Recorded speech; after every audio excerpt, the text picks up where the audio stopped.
But enough of this palaver. Let's get the show on the road. Monday morning.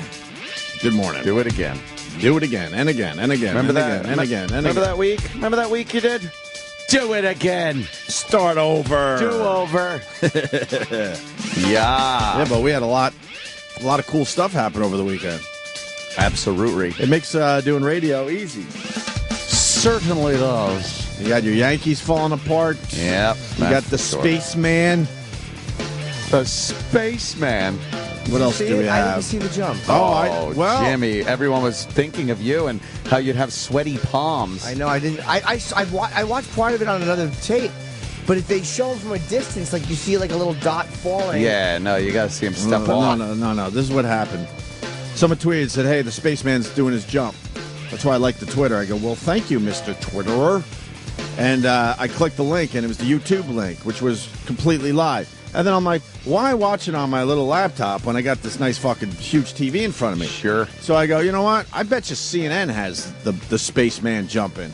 So I put on CNN, and they have the whole thing happening, right? Cool. And then all of a sudden, the broad goes, well, he's jumped, and we will go back to the live coverage when he lands. What? They didn't show the jump. So then you had to listen to that Chad guy. The weather guy with his nonsense. Chad. Wow. My thing is, what the fuck was CNN thinking? YouTube had something like 350 million views to this live event. And then someone told me, a bunch of people told me that the Discovery Channel also showed it live. Yeah. With maybe a slight delay. But CNN actually cut away. They didn't even show him a step off the platform. They didn't even show that. All of a sudden, it was something like the doors opened and they saw you saw him scooting out. Yeah. And next thing you know, they're like, okay, and they cut back to the studio. They didn't even show him jump. They're CNN. Do that. This is a huge news event. Do you think they're not allowed to? I wonder if these people only licensed it to I don't know YouTube if and it's somebody news, else. though. If you're news, yeah, that's kind of weird. if it's news, I think you're allowed Are they to. allowed Even I think so. Even if they sold the rights, let's say to Discovery or something, as a news organization, I think you could say, "Well, fuck that. We're showing this." Yeah, I don't know what the law I don't is. know because it That's was definitely on YouTube and it was definitely on the Discovery Channel live. And CNN cuts away. I'm like, what? Then why did you just waste 2 hours on this, you dummies? They showed the capsule or whatever it's called up there with the helium balloon. I saw some of that. I went back and watched a little bit of video. When he steps off that platform. Oh my God. He's just looking at the whole. He could see the whole fucking like Earth. The whole Earth. It's. How do you see the whole Earth? And then you just got to have faith that you're not going to miss it. Like that you're not just going to veer off to the side and be like, oh shit, I'm missing the planet. Oh fuck. That's got to go through your head. Yeah. I don't care how much training you've had. You step off that thing and think, oh boy, I'm going to miss Earth. Could you make it big, Sam? And why did he? My thing is, he opened his parachute at 5,000 feet. I'm like, why did he fall until 5,000? No, he opened it well before 5,000. Oh, they said 5,000 feet. Oh man, no, he was still like a lot of things. Just 128,000 feet. I thought he opened a lot sooner than that. I believe so too, because he was going over 800 miles an hour at one point. But then 834 miles an hour. Yeah, something like that. And then he slowed down. So this is what CNN showed. This part where he scoots out. They didn't even show him standing up. Oh, that's Thank God I kept my laptop on. Start the cameras. What if you see the whole planet? And our guardian angel will Holy take care of you. fuck! Look at. I was telling these guys, you know how hard it is to step off a high diving board when you were a kid? Yeah. Can you imagine what goes through your head before you step off this Now thing? you're just stepping off into nothingness. Space. Oh man. Dude, he saw the whole Earth. Yeah. All right, now. The whole Earth looking out. You gotta wonder. Sounds like Scott Shannon. What I can see. There's a tree on my planet. Dude, that's really high. What is he saying? That's really high. Yeah, no shit. Oh, you are. He's no Neil Armstrong with the quotes. No. Really no. high. Oh, jeez. I'm going over. And then he boom. And just jumps. And you realize how fast he is falling. Because he just disappears in like no time. And boom, he's already gone. Wow, is he falling fast? Yeah. See, I didn't like this view though because like I want to see his helmet cam. They got a helmet cam view now. Of course they do. Yeah, we watched some helmet cam this morning. It's out there if you want to search it out. Oh yeah, I want to see that. Matter of fact, we'll put it on our Facebook page, right, E-Rock? All right. Yeah, because then all of a sudden he starts spinning out of control. Oh, did he? Oh, my God, yeah. But he figured that shit out. I think they were worried about that. Yeah, he was spinning like crazy. Was that when he, that's his head cam? Yeah. Well, the spinning thing, two things. He's not going to, break the sound barrier. And, I think he could get hurt, too. Don't you think? Spinning like that? Sure. How did he straighten out, though? Because I know that... It's just a technique skydivers use. Kittinger jumped. They were worried about that, too. When you watch the old footage, Kittinger jumping, but you could see him falling longer, I guess because it was a cloudy day. So you could see him falling into the clouds. You don't realize how fucking fast he was going. But this guy, wow. It's unbelievable. Pretty impressive, man. And then he just lands very lightly. Oh, like dunk. Just steps back onto the earth. That's the helmet cam. Look at the whole planet's right there in front of him. Wait, that's him falling, right? Or not yet? No, not yet. I think. You sure? Oh yeah. That is. Yeah, he's got to be falling at that point. Started falling. Because the earth is sort of spinning around a little bit, right? So what are we looking at now? The helmet cam. That's actually a view from his chest up to his helmet. Oh. Yeah. Wait, so is he backwards right now? He's falling head first. Yeah, but is he... Oh, I see what you're saying. Now he's spinning. Yeah, okay, I got you. Oh, and I fucking vomit into my helmet. Just get that horrible feeling in your gut for how long? Almost 5 minutes, right? It's 4 minutes, 17 seconds, I want to say. He spun? 4 minutes and 17 seconds that he fell. And I think the record's 4:36. I think he missed that. Oh, that's why he opened low, I see. Yeah, he was trying to open as low as possible to set the record, but... Okay, that would just be... He's trying to straighten out. He's putting his legs and arms around and trying to just straighten himself out. Which he does. And then everyone started cheering when he figured that out, when he stopped spinning. Before or after the sound barrier break right now? Huh? Oh, there you go. Did he break the sound barrier yet or no? Oh, I don't know. I don't know when that officially happened. How far into the jump that he broke the sound barrier? I'm not sure. I imagine it was fast because it's the thin air. That's why they wanted to do it so high. It probably still took about a minute or two, I would assume, to get to that speed. Jeepers. And Sean in Jersey saying what everyone's thinking today, biggest set of balls ever. Yeah, I think so. Yeah. I think it's way the fuck up there. What happens to the capsule he was in? It'll land. I think they landed it. Yeah? Yeah. Or did it fucking just fall and then a parachute comes out or some shit? I think they just let some of the air out and then it just came back down to earth. Some of the air out. You hear how thin the fucking balloon was? Yeah. A tenth of a sandwich bag. It's like a fucking scrotum. How the fuck did they not put a hole in that thing? I know. A tenth of a sandwich bag? Yeah, that's crazy. You see how big it was? It was 600 feet, right? It's huge. They showed a little scale thing next to the Statue of Liberty, how big it would be, and it just fucking... It dwarfed the Statue of Liberty? Well, it's a little taller than the Statue of Liberty. Oh, okay. And then as far as wide, though, because... It gets bigger as it goes up because the pressure is less up there. And it just fucking inflates into this giant fucking globe. Why was it so thin? Oh, man. I guess they... Weight? I don't know. I guess they just needed to. Wow, he is spinning. You see him falling? He is really tumbling. Yeah, he was just tumbling for a while. You don't get that feeling in your gut when you jump out of a plane or capsule. Why not? Let's see if Rich knows. Rich? Yo, I went skydiving once before. I know it's not really the same thing, but that weird roller coaster feeling you get in your stomach, you don't get that when you go skydiving. Why is that? I was worried about that, but you don't get that. Thank God you didn't, because that would have been a long drop. But all right, you say that, but why don't you get that? I've already got a "this guy is full of shit." Yeah, we like learning. You got to get that feeling. No, you don't. I was afraid I was going to do it. I went up in the plane, and then as soon as I jumped out, nothing. It was just you just get this. I don't know. You just fall. You don't get that your stomach's coming up into your chest every time you go down a roller coaster. I don't know. What do you think? I don't think so. I don't know. I think you just had a good day, Rich. Sure, I still get it every time I go on a roller coaster, but so you get the feeling on a roller coaster, but you don't get it when you skydive. Come on. I'm sure somebody else is going to call in and tell you the same thing. All right. We'll wait for that call, well, sir. Mr. Shore. Thank you, Rich. All right. How'd your Eagles do, man? I noticed no one really watches football that listens to our radio show. Oh, he might have hung up. Yeah. That's his oxygen supply. Yeah, the Eagles lost an OT. Because he didn't have much oxygen. What the fuck? No, he had over 6 minutes. Yeah. That's plenty. Yeah. Because Just looked the like oxygen gauge was started going when down. he, stepped out. And they knew he was only going to, free fall for, 4.5? Yeah. At most. Who's the guy in Mission Control? It looks like the old man from Pawn Stars. Yeah. He seemed a little old to be the main guy. Yeah, huh? Too much stress. You don't want the main guy being a bit old. No. What about that? What else about this thing? What did it accomplish? Besides being really cool. No idea. The one thing I heard is something about NASA looking into new spacesuit technology. Right. And then that's good. Consider we don't have a space program anymore. Yeah, exactly. What do you need a spacesuit for? Right. I don't know what else. It's just one of those things that this is kind of a thing that people did like in the 70s. Right.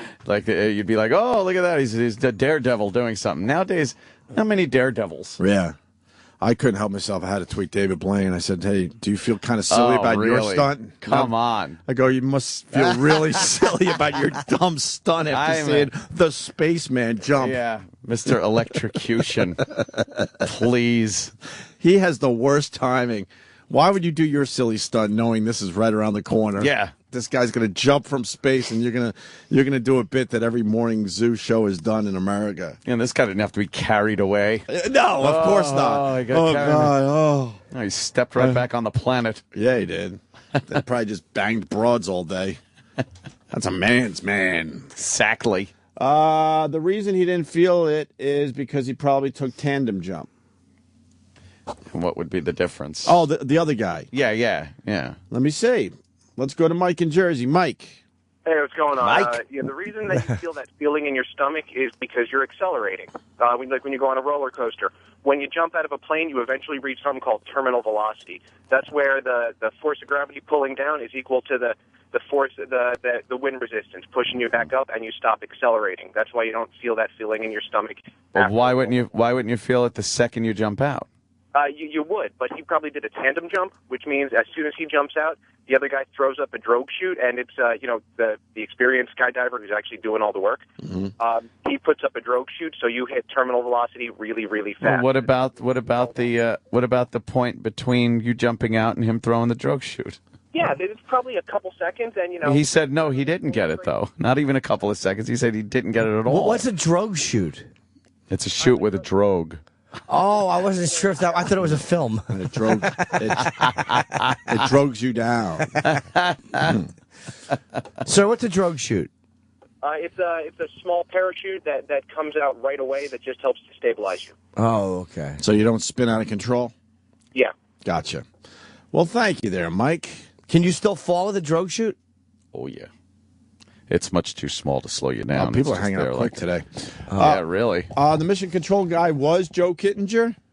Oh, okay. That's how I knew he was that old involved. guy was Everyone's Joe saying Kittinger. that. You know what? Oh. I watched the whole thing and I didn't even know. Gee. Yeah, I think Joe was trying to guide him wrong. All right, go ahead, just jump. He's like, no, wait, Yeah. my thing's not plugged in yet. Take your suit off. kick the controls. It's good luck. So Pop the balloon. that's kind of cool that Joe was part of the whole thing. Oh, look He at was that. he was the guy that did it last time back in 1960. I want to say 60. Yeah, Yeah, some. technology has changed since then. And his glove wasn't working on the way up. Right. His glove started to depressurize. He said in one of his hands, it was freezing. Wow, that's Kittinger. fucked up. Yeah. 4 times higher than Everest. That's how high he was. That's crazy. Know what they should do? They should make that a ride. Not the jumping part, but just going up there. Oh shit. Can you imagine going in that capsule That'd be crazy. and just being able? And then they do open the door, but you're strapped in nice, and you get to take a look at the Earth from that. How much would you pay to do that if you had the money? Nothing. They'd have to pay me. You wouldn't do it? To sit in a spacesuit and look at Earth? But you don't have to jump. Then they bring you back down somehow. That sounds very dangerous. Well, I know How space cool would that be? space rides are costing $200,000 a seat to go into when Branson launches that plane that can actually take passengers into space. Yeah.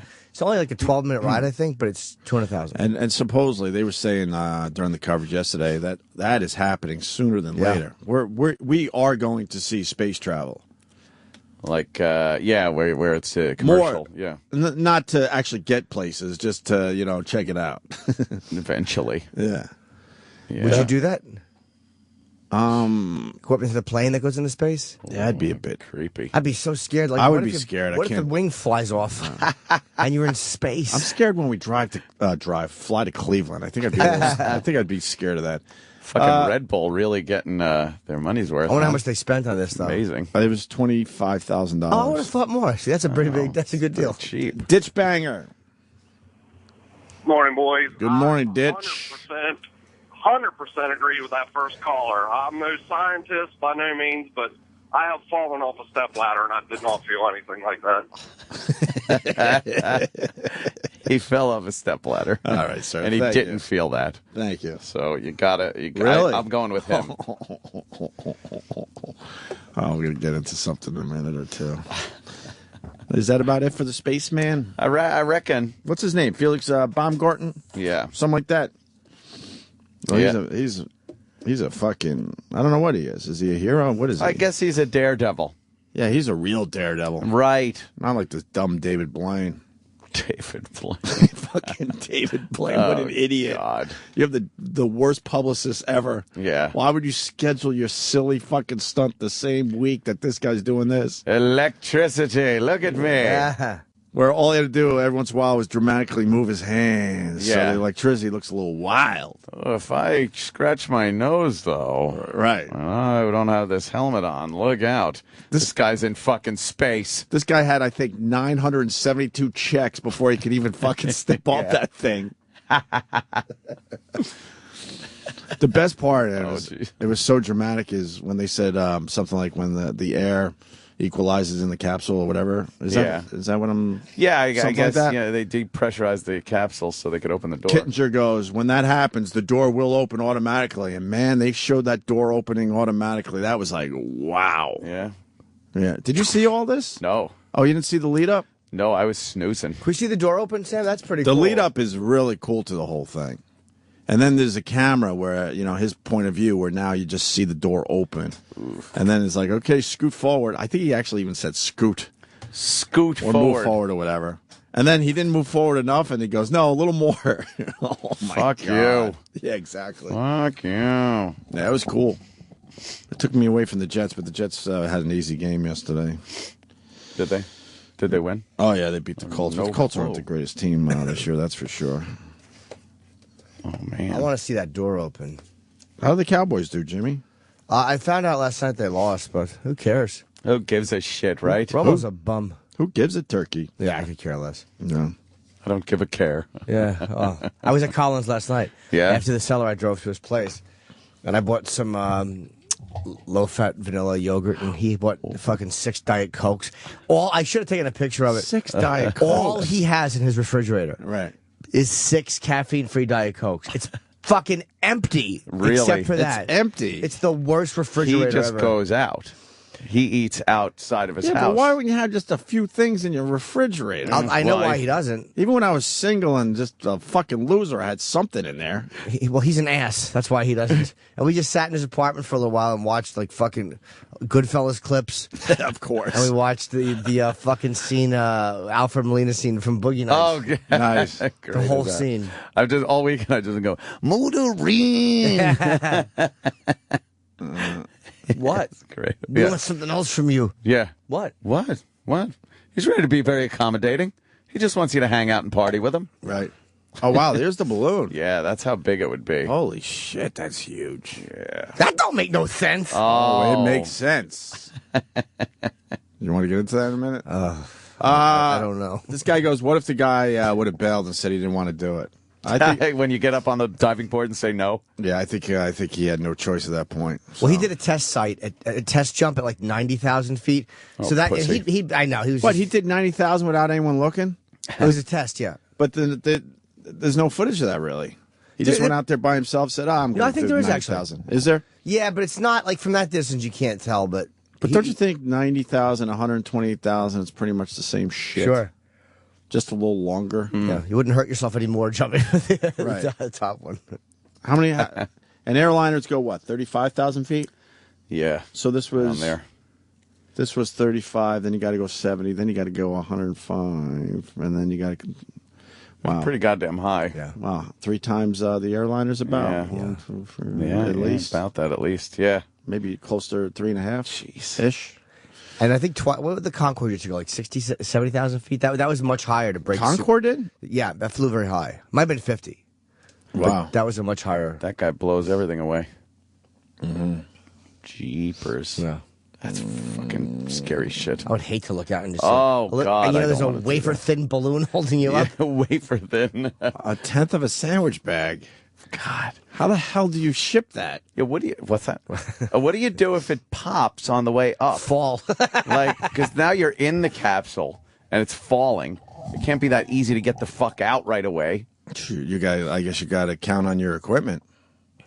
And hope what? The parachute deploys on the capsule? Yeah, over 5,000 feet, the parachute would work on the capsule. But what if you're at the 50,000 feet? That would work. But I think under 5,000. If you're like, 10 feet.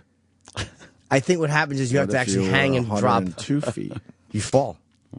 That's not- 3,000 feet, you fall. Oh, man. What if he hit a bird? Aw.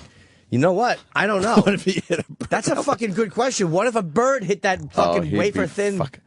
Dude, what if a bird hit him on the way down at fucking the speed of sound? That's what I'm saying. He'd be dead. That thing would go through him like a cannonball. What if he hit one of Anthony's helicopters? Yes, you could see my fucking drone right next to his capsule before he jumps.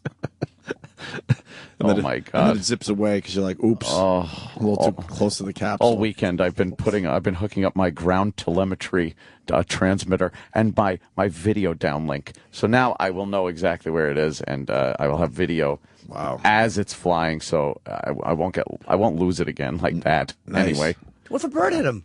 if a bird, What if a fucking bird hit him? he would be so dead. There isn't even a chance he would live through that. You sure? Or his balloon? Positive. It wouldn't just smush off his spacesuit? Dude, at that speed, more than the speed of sound, Yeah. hitting a fucking bird, it would rip right. But birds are kind of soft. Oh boy! Wouldn't you go just through it? I bet at that speed, a bird is like fucking a diamond. It's just a giant flying diamond. You see the United Airlines footage or whatever? The bird that hit the front and put a giant hole in the fuselage. Yeah. It was Fuck. it put a fucking huge hole, and that's probably doing a few hundred miles an hour. You Yeah. stupid birds. Yeah. Get out of our way. Man. Well, SNL. SNL Well- might have taken Jimmy's catchphrase. This is the second thing in a row that Yeah. people are saying that they got from Chip. And people are going to say, get over yourself. Get over blah, blah, yourselves. blah. It's no coincidence or that. But it's like last week there was kind of a Chip Chipperson kind of bit. We've known over the years that all these shows have writers and they're influenced, and sometimes they take their influences and they bring it to what they're writing for. Yeah, I haven't heard this, I haven't either. and I try not to be paranoid about this stuff because, like, the idea of a guy doing bad jokes, that's not exclusive to me. Like, I understand that. It Was was like, just a little bit that was a little fishy, but Chippersonish. Oh, Did you hear this? they took Yeah, your yeah, that's what that. they did was they took wanna your set bit up. and they made it better, Jimmy. Yeah. See? Fucking Yeah, assholes. so your bits are for radio. This is, made for TV. Right, okay, right. And TV way more important than this Much dumb more. satellite radio Certainly. show. What's the deal, Travis? You took a So look. yeah, it's basically Christina Applegate was the host. So she plays a choreographer, dance choreographer. Oh, It's early. very good. And she's very out there, and she's the students aren't understanding what she's asking them to do. Oh, okay. So I pulled 5 clips because it's a 5-minute. It's 5 minutes long. So yeah, it's so long. Okay. 5 minutes. Here Great. we go. A cause a buzz, a busy, moving on. Ready? Here we go. Wait, I'm confused. Yeah, sorry, you just said donka donka. Yes, that's correct. And from the donka, we have a conk, we have a zow. You got that? All right. Yuck. This don't make no sense.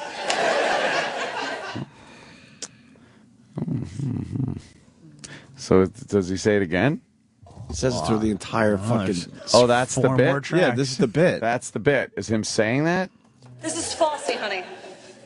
We don't do 1, 2, 3s. We do kadonks, zazaz. All right? So, a kaduk is a 3? That don't make no sense. Okay, you people know who I am, right? That sounds. He's even delivering it like that. Yeah, that's the thing, is that when he's talking regularly during this skit, he doesn't talk like that. Oh, boy. Well, I don't know. Let's see. You've heard the Tommy Toon stories, I'm sure, right? We were a hot item. And for that one crazy night, he loved me with every bit of his body except for his dong. Do you understand that? I would say it was hard on me, but no, really, it just laid there like a steamed carrot.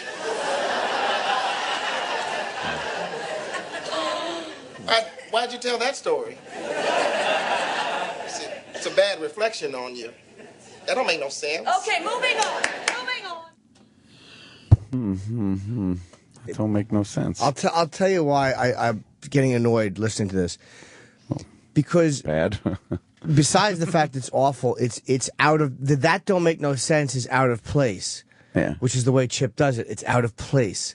That don't make no sense. Yeah, yeah. And he's saying it weird. That don't make no sense. Stop ripping off SNL. I could hear it in your voice.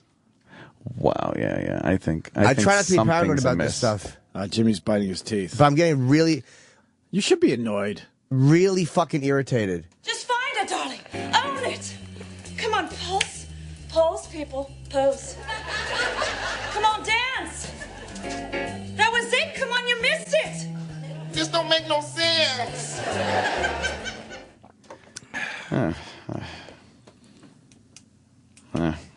What's your name? Charles. Charles. Charles, what is not making sense to you? Well, the whole thing. You, Tommy Toon, this song, this class, you. Look, I have an audition tomorrow, and I told them that I could dance. I lied to them, Miss Chiz. This needs to start making sense.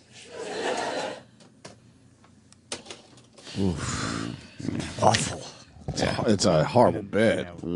That's fucking horrendous.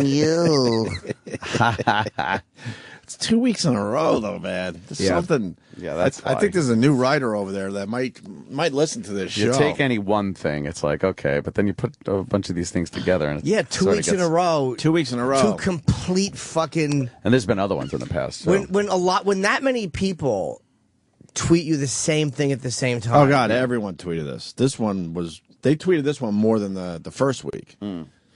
Yeah. Yeah, I would appreciate whatever fucking writer Yeah.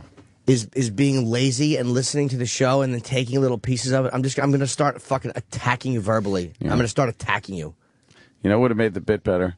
If he would have went, "You wearing a bra? That don't make no sense." Was she?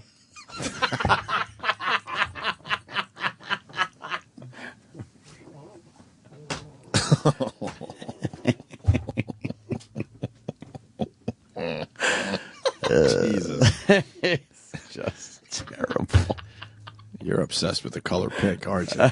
It's wow. Terrible.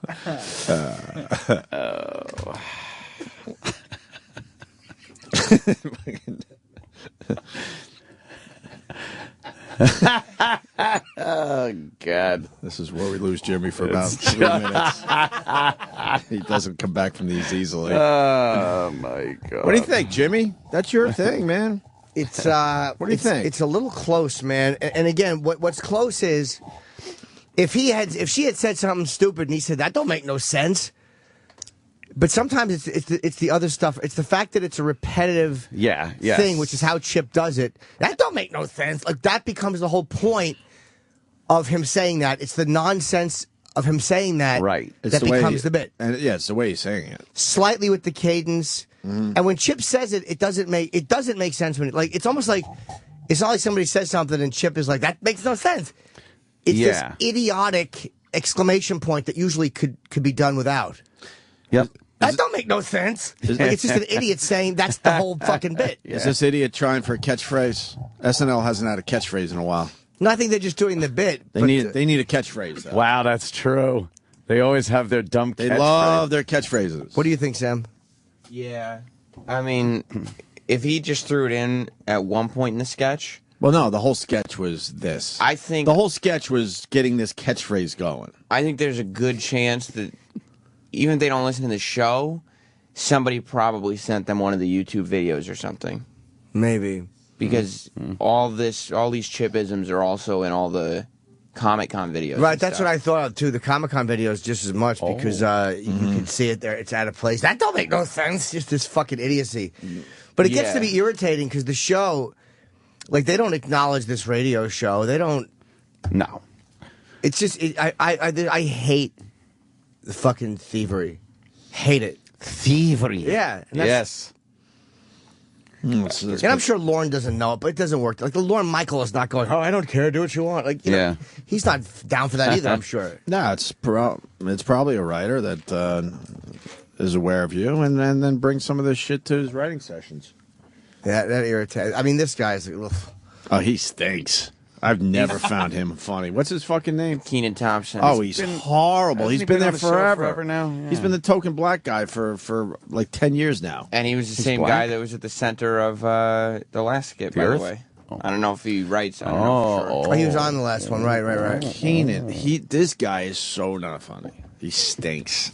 Well, name one thing he's done that's been funny. Oh, Kenan and Kel. All that. Kenan and Kel. Maybe he is a fan, or maybe he enjoyed the. Maybe not. But I mean, the bottom line is, I don't care what the motive is. He'll have a new character next week, Jerry Shepard. Yeah. Oh no. And he's been part of both. Bardini. He's been part of both skits. Does he go down in the cellar ever? This guy. I never see him. I don't do Chip at the Cellar anyway. That would be. I'm just thinking, does he run in the same circles as you guys? I don't know. Oh, he's horrendous. Yeah, and then if you find the YouTube videos from you at Comic-Con and you start searching Chip stuff, there's tons of YouTube clips from the show. Right. Of you doing, that don't make no sense, that don't make no sense. And it's a stupid, out-of-place catchphrase. It's a weird... Yeah. It sounds like, it's almost like... Because it doesn't even work for the skit. No, that's exactly what I'm saying. That does not work. It's like they wanted the catchphrase. Like they found this catchphrase that they wanted to use so bad. Well, where do they find the catchphrase Exactly. from? Because it's done like Jimmy does. I would understand if someone goes, that doesn't make no sense. Like that phrase. If he did it differently, but the cadence is too close. Or if it was like that, makes no sense. Right. Or if it was something that, I mean, I don't think I have a fucking monopoly on that phrase. Of course not. But it's the way it's being done that's a little too similar. Well, you could tell it was like they had the phrase before the skit because they just kind of shoot like it's not. Someone came to them and said, "I got a catchphrase," or the writer was like, "And now let's write something and try to get this catchphrase going." Or it got thrown in when the bit wasn't working, or to punctuate the bit, because the bit's awful. Oh, it's horrendous. Yeah, it's a fucking horrid bit. Yeah, but if you just wanted to punctuate the fact that this teacher is not making any sense, you would just say that this doesn't make any sense. Yeah. Can we hear the way one of them again, the way he's like, that makes no sense. It doesn't sound like he changes the way he says it. Yeah, let me say hi to Richie. Richie, North Carolina. What's up, Richie? What's going on? Hi. In the skit, the character's name is Charles, and Chip is short for Charles. No, it's not. It's not? No, sir. Lyle Chip Chipperson. Ah, yes. Is his real name. It's Lyle Chipperson, and Chip was just thrown in there because it's a play on Chipperson. And his mother would always say, she would always say I was the chip off the old block.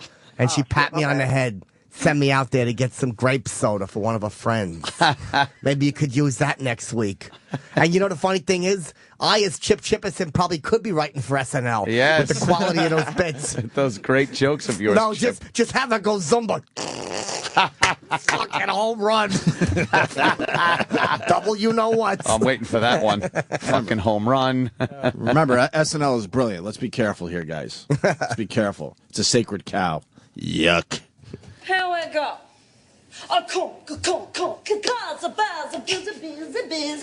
I would be embarrassed. That's fucking hilarious. That don't make no sense. Oh, Chip. Wait till you hear the way the rest of the skit That's goes. fucking Chip. good. You like that? Yeah.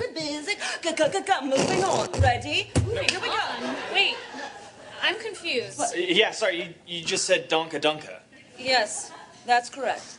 And from the donka donka, we have a conk, we have a zow, zow, zow, zow. You got that? All right, come on.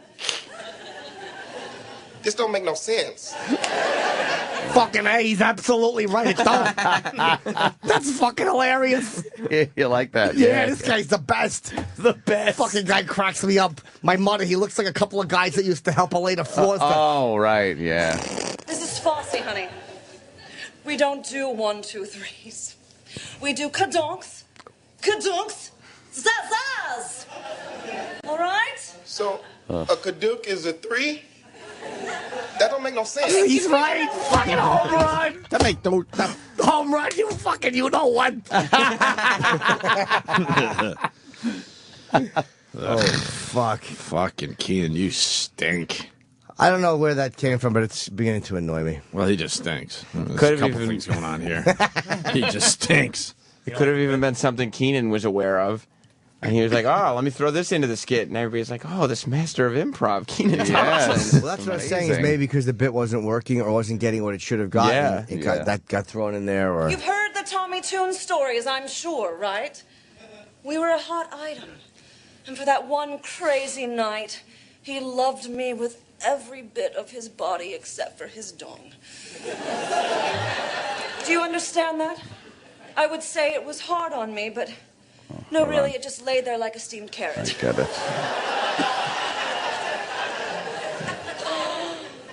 Why'd you tell that story?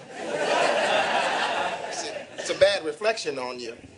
That don't make no sense. Okay, moving on. see right there, that's where it annoys me because it's starting something just to shoehorn. Yeah. That's what yeah. fucking Chip does. Catchphrase.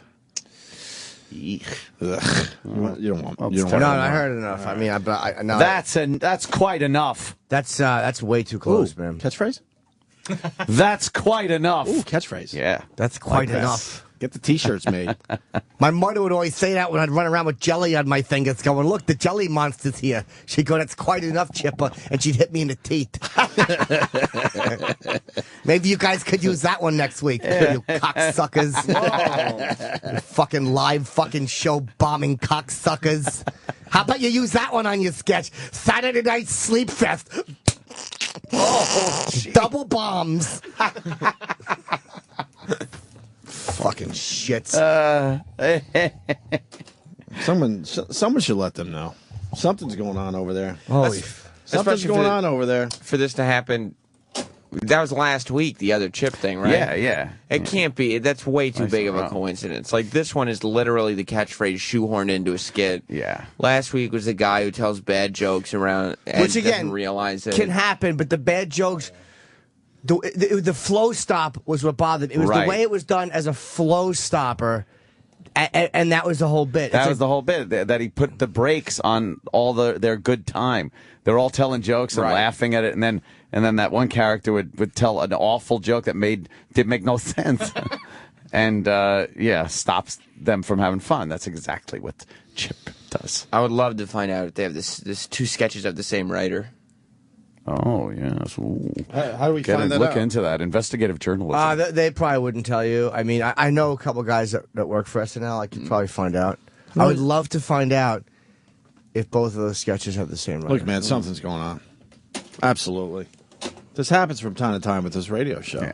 But then you get the assholes that call us out and say, oh, you guys are perfect, blah, blah, blah, blah. It's not close at all. But I'm not like that with my stuff. No. I don't look for my stuff and everybody else's. Like, No. I don't accuse people of stealing my shit. Like, I very rarely think that. But when it's twice, I want it to not be true. Like, I look at it, like, I'm hoping this is totally different. Yeah, you just kind of 'Cause it's- fucking explained it away. It's just going to annoy me. Well, the good news, he didn't do it right. He fucked it up, so it's not going to be the big SNL catchphrase No, but it's that they're hoping for. So that's special. this will go away quickly because this Keenan guy stinks. But then if I do it, I say that all morning. I fucking don't like that guy. I don't think he's funny at all. yeah, I don't want my fucking. Do you understand how fucking ballistic I would go if whatever person is listening to this show and taking that?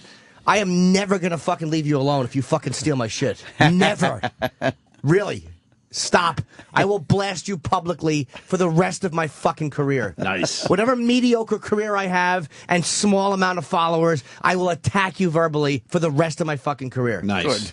You're fucking thieves. It really annoys me. Yeah. Because they don't give us That a is fucking. thievery. There's nothing. Nothing. Nothing. They don't acknowledge the show. They have no affection for the show or no fucking.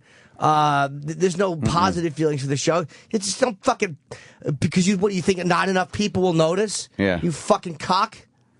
That's what he thinks. Whoever did it, not enough people will notice. Like, oh, I could just pick it from here. Yeah, a couple of people know, but it won't fucking make a stink. No one will make a stink about it. Steal something from a fucking big movie. Oh, that's right. You can't because you know people will know you stole it. Yeah. That annoys me.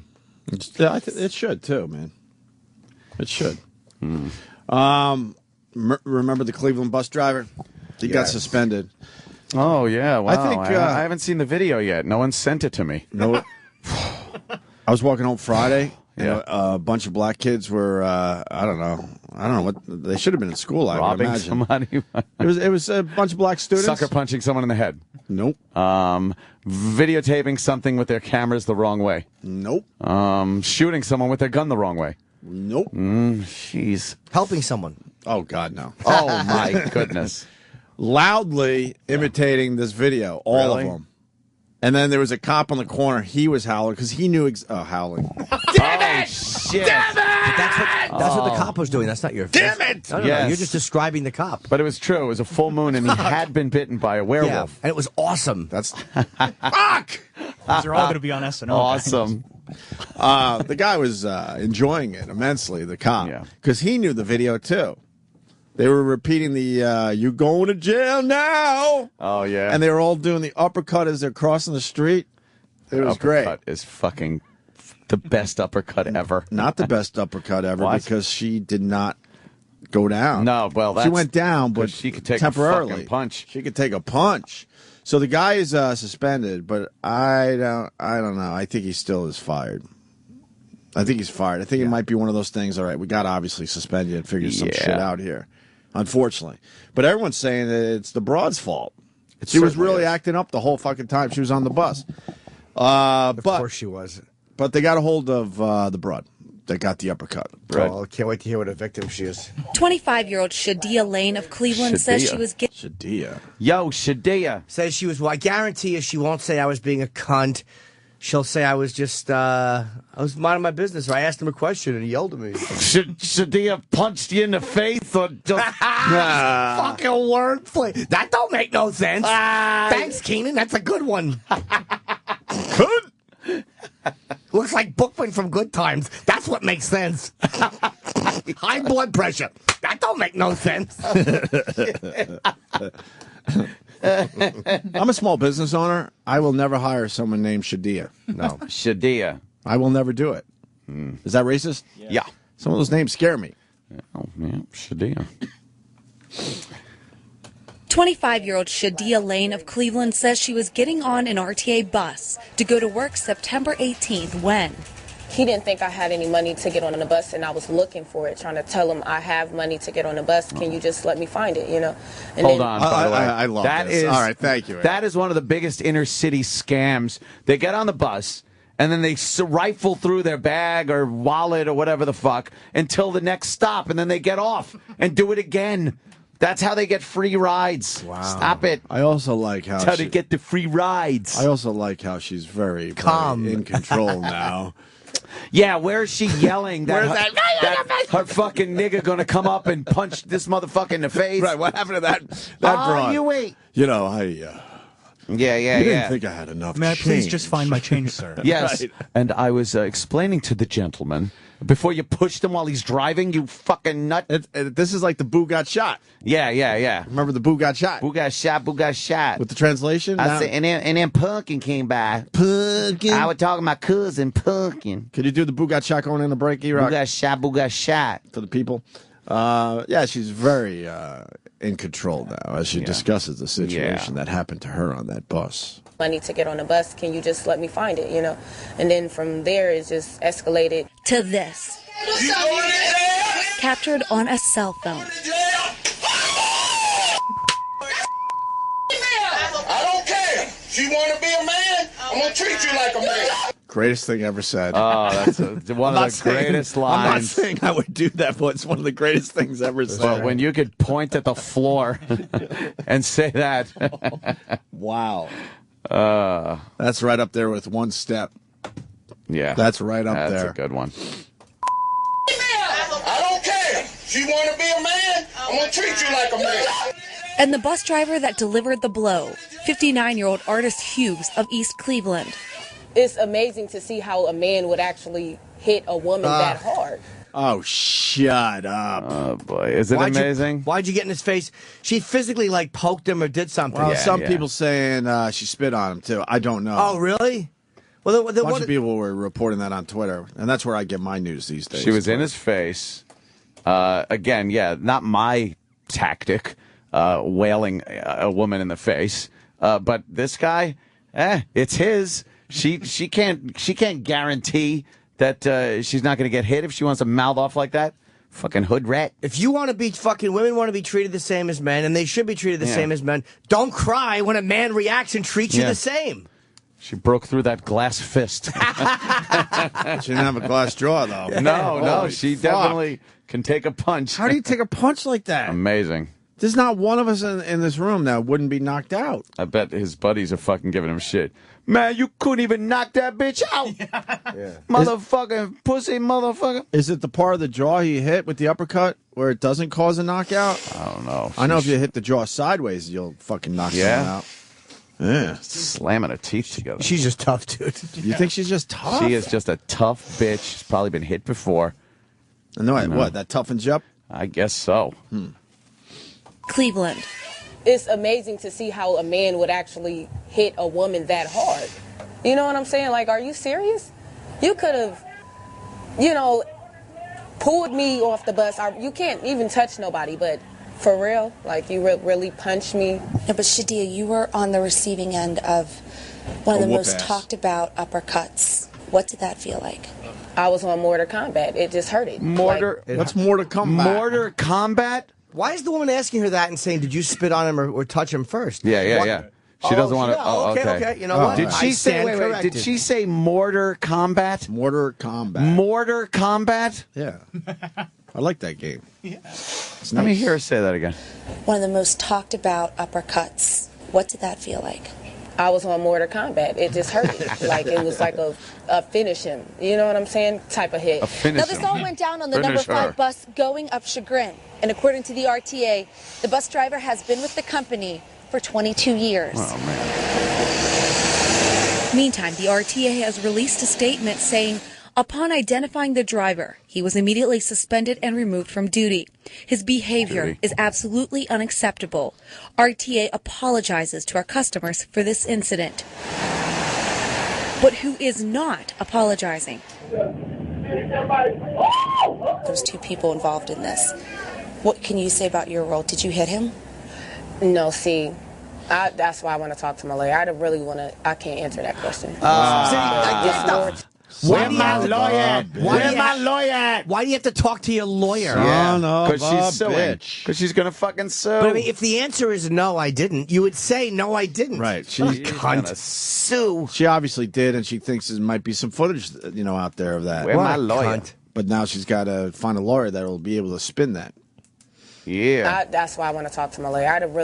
I can't answer that question. I need my Jew here with me. It's more to that. It's not just like, it's more to that. But Lane does. So that means she did. What's there more That means to? she did. More to what? Where's Jackie Childs? So she obviously hit or spit on him first. Yeah, let's try to get her on the phone, man. She's a big fucking star. She ain't going to talk about Probably nothing. not, but you never know. Yeah. You can tell we won't ask her anything that she doesn't know about. See, that's, I got to talk to my lawyer. It's not just like, it's more to that. But Lane does admit that 2 wrongs do not make a right, and she says she's changed. And if something like that escalates, I would just remove myself quickly. You won't. You know what I'm saying? Instead of even having the decency to even have a conversation with the guy. In Cleveland, Melissa Reed. When it Fox 8 escalates. Oh, she's so when full something of like that escalates. Yeah, she is full of shit. Mm-hmm. That's a different woman right there, huh? Yeah. That's fucking such horse shit. She'll be right in anyone else's face. I've seen 1,000 women like this. Oh, stop it. Oh, she's so full of shite. That's nice language. Yeah, I know.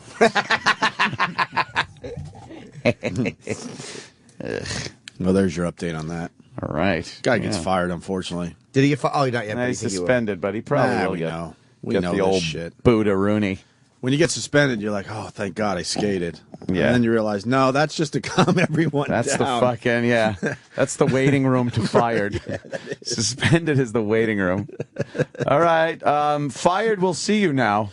Oh, shit. We fell for that 3 times, I think. Oh, no, I think this time they mean that They stole my wallet. Yes. Oh, the Rompsters got a little lead, huh? In the battleground states. 50-48. Well, tomorrow, another big day in this whole election thing. Yes, Travis's alma mater will be hosting the second presidential debate between Obama and Mitt Romney. Romney, of course, taking the first debate in a knockout blow, I would think. And then, of course, Joe Biden kicking Ryan's ass. He bitch uppercutted fucking Obama in that one. What about Biden, though, with the smile? Biden with his fucking laugh, and that had zero impact in the polls, they're saying. Oh, boy. It really didn't have much of an impact. Yeah, yeah. The vice presidential debates don't really, they were saying, don't really have a real result. They don't have an impact on them. I was feeling good after Biden. I got to be on the winning team. Yeah. I'm voting Romney, man. Come on in for the big win. I got to vote Romney. By the way, I tweeted that I learned that Paul Ryan was the baby from the Nevermind cover, Nirvana's Nevermind cover. Yeah. Dude, it's taken off on the internet. Really? Yes. These idiots can't figure out themselves. That's great. The idiots can't figure out that kid would only be 20 to 21. So many people tweeting me going, is this true? Where'd you see this? I need to read about this. Oh, my God. I threw it out there as a goof, and it's sort of, it's taken on a little life of its own out there. People just love they just want to being believe. bamboozled. They love a good bamboozling. So the Biden smile, laughing thing didn't have much of a... it didn't really have much of an impact. I think the debate tomorrow is going to be pretty important right now because you're looking at if Obama can't come back... Strong, real strong. It's going to be pretty grim, I think. I agree with you. Yeah. I completely agree with you on People this are putting a lot of credence in these It's debates. just a dumb debate, but I mean, after that first performance, man, they see another performance like that, America's going to be like, wow, what is this guy doing? You know what it is? The political ads do... I don't see how much they can possibly do. It's the same thing on different sides. They're just bashing each other. When you have a debate, it shows more of the capability of a person and then these how clips, quickly they can think on their feet, things like that. But also these clips go everywhere, too. Yeah, it's not just the debate and that's it. Like the old days when we were growing up, debate, that's it. It was really hard to like even play a clip on the news. On the news. But now, man, it'll be everywhere. Yeah. For days if he has another bad performance. So, it's really pretty important that Obama come to the table, as they say.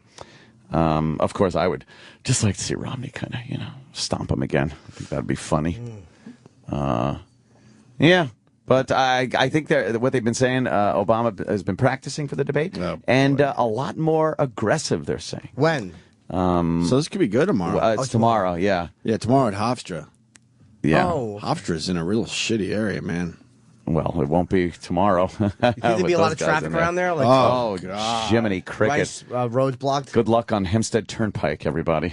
Hempstead Turnpike. That's, I would go with the, what else is going that way? Meadowbrook. Yeah. Meadowbrook's going to be a nightmare tomorrow. We're going local on for there. the A people little out local there. for you people. Mm-hmm. Yeah. All that.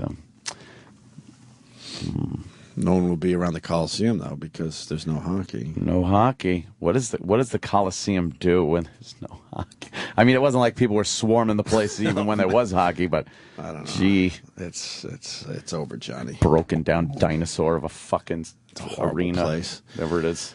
All right, debates tomorrow. I'll be watching that shit. Yes, I might have to do a live simulcast. From the compound? A live simulcast. I did drunk karaoke, compound karaoke Saturday night. How did that go? Oh, I don't know. I have to watch and see. It was pretty good. It was fun. Just hanging out I didn't see. with a bunch of like-minded people that were drinking and singing. And then Brother Joe showed up after a gig, like pretty late, and like plugged in. And me and Joe did a couple of fucking acoustic tunes. Nice. Without the karaoke thing, just hanging out downstairs. That's cool. It's pretty fun. Very good. Yeah, I like doing shit like that. Where do the people find that shit? It's on Ustream. You search my name. Yeah, search my name on Ustream, you motherfucker. Also, World Star Hip Hop has a longer version of the Punch video? Yeah, it's not that good, though. It's somebody else's view from behind and to the right of the original video, and you don't really see... It's not a better view, that's for sure. Can you see what she does first, though? Nah, that's why that cunt wants her lawyer. It, again, looks like she pushes him, and you can obviously see the bus kind of goes a little wacky there for a second when she pushed the driver. Everyone saw it. They were saying, "You're going to jail. You're going to jail now." I want to represent the bus driver. Represent. I would make the courts, know that this was he thought this was a terrorist attack, and he had to take care of the situation. Good one.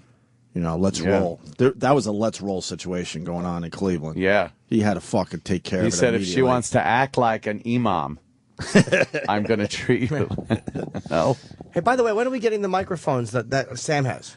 Oh. Sam, do you know when we're getting those? Oh. I don't bitch anymore, man. No, I'm asking because I saw those videos. I'm not a we need bitcher them. anymore. Sam. I don't have a clue. We did ask for them. We did say we wanted them, right? Yeah, I guess weeks ago. Right. So when's it happening? Yeah. I don't know.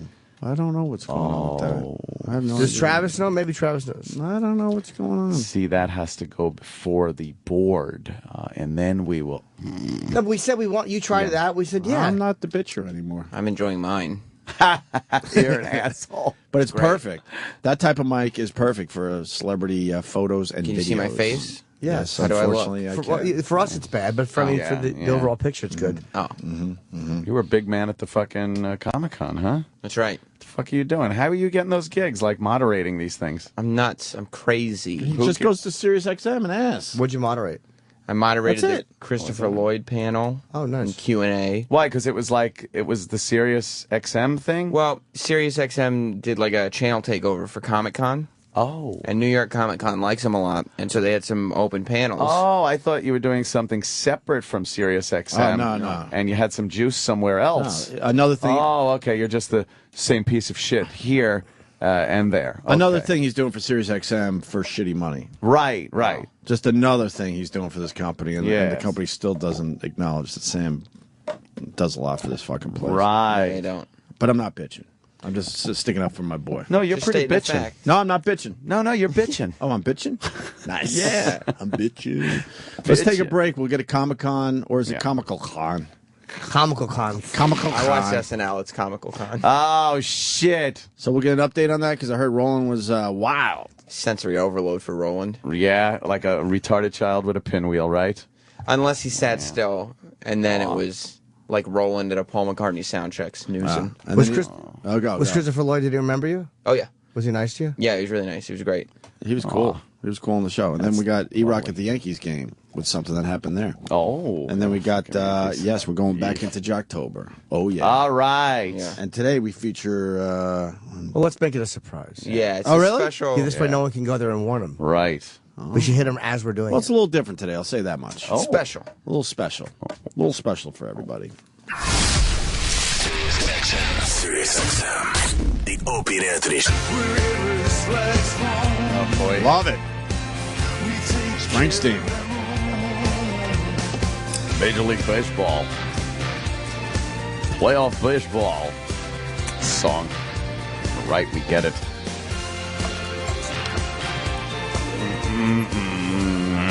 Not into playoff baseball anymore, Ant.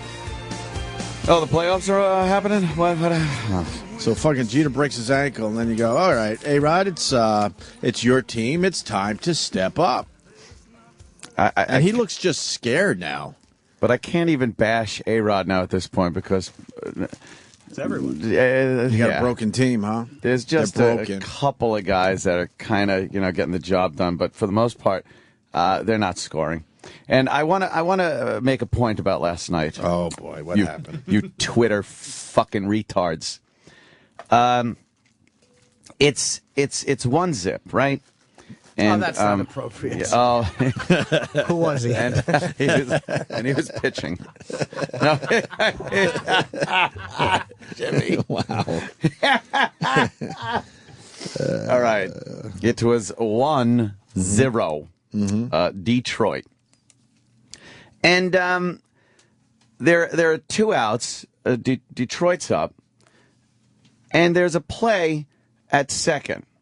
And Cano goes sliding into second, and he was obviously safe. Right. He was obviously safe. Right. What?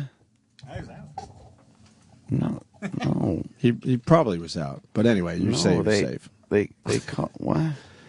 No. So they called him out. They called him out.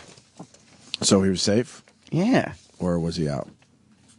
He was pretty safe. He was pretty safe. But what did the ump say?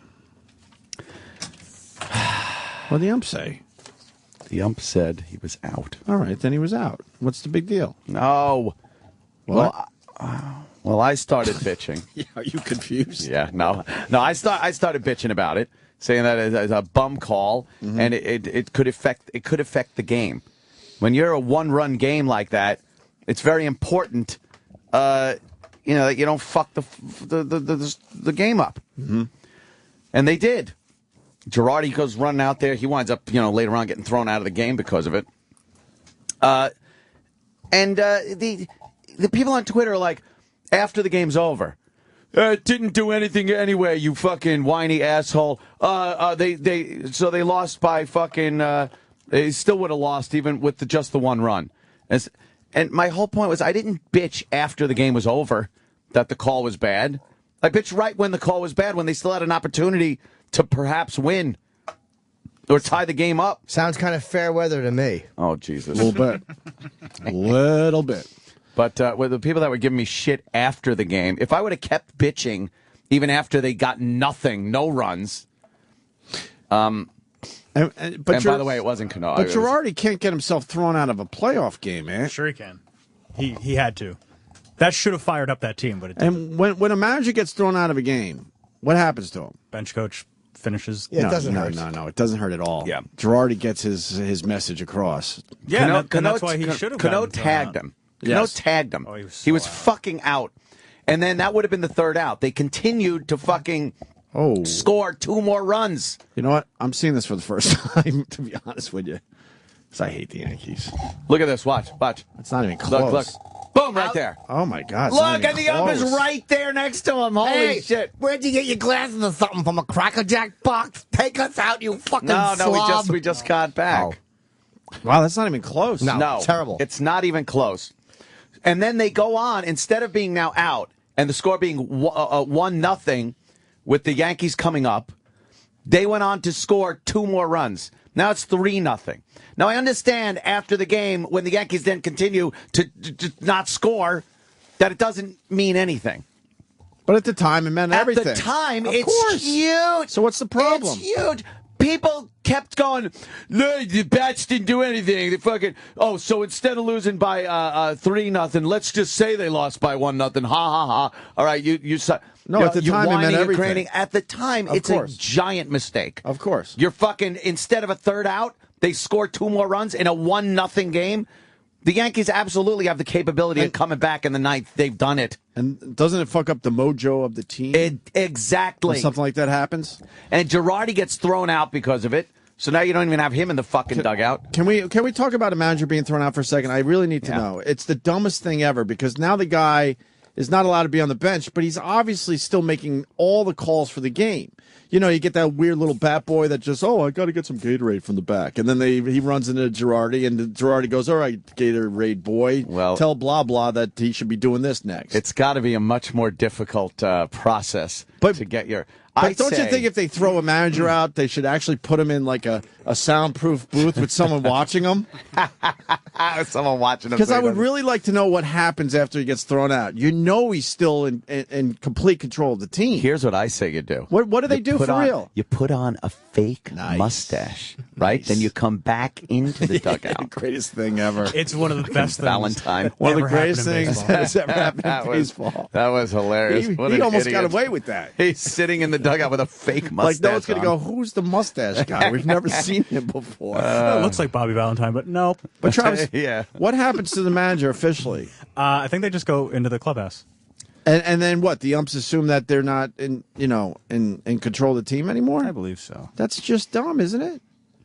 Is there an actual rule, like if you're caught doing anything after I'm you get sure thrown you off? get in trouble if. But they've figured out a way around that, right? Yeah, but I mean, with everyone's smartphones, I'm sure he's texting someone.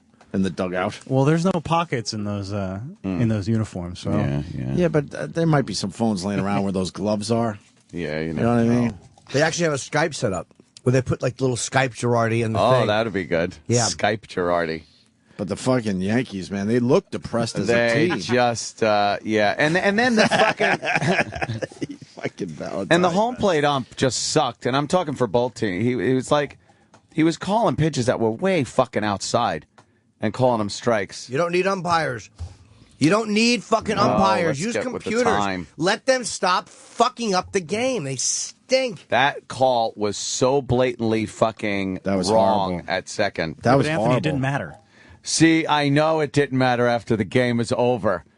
At the time, it's going to deflate the team. It's bad for morale. They're so deflated already. I know. With Jeter out, that really blows. How did he break his ankle? I didn't see the play. Well, he was skipping to the loo, my darling. Oh, God, I've gotten hurt so many times like that. Once I dropped my diamond brooch and I stepped on it. He was making a play. He went to spin on his ankle and his foot, right? And but it they twisted said he around. made a play. He's done a sure. Yeah, you just plant your obviously foot wrong. thousands of times, and he just, it's a very rare injury. They're saying in that situation. Yeah, I mean, and to see him getting There goes the carried season. off like that. 3 months out. Oh, that's bad. And he had a hell of a season, huh? Yeah. When everyone thought he was done. Yes. Yeah. When everyone thought he was on the back nine of his career, he said, no, I'm still on the front nine, people. Big anniversary today. What's that? Congrats. What? Who? What happened?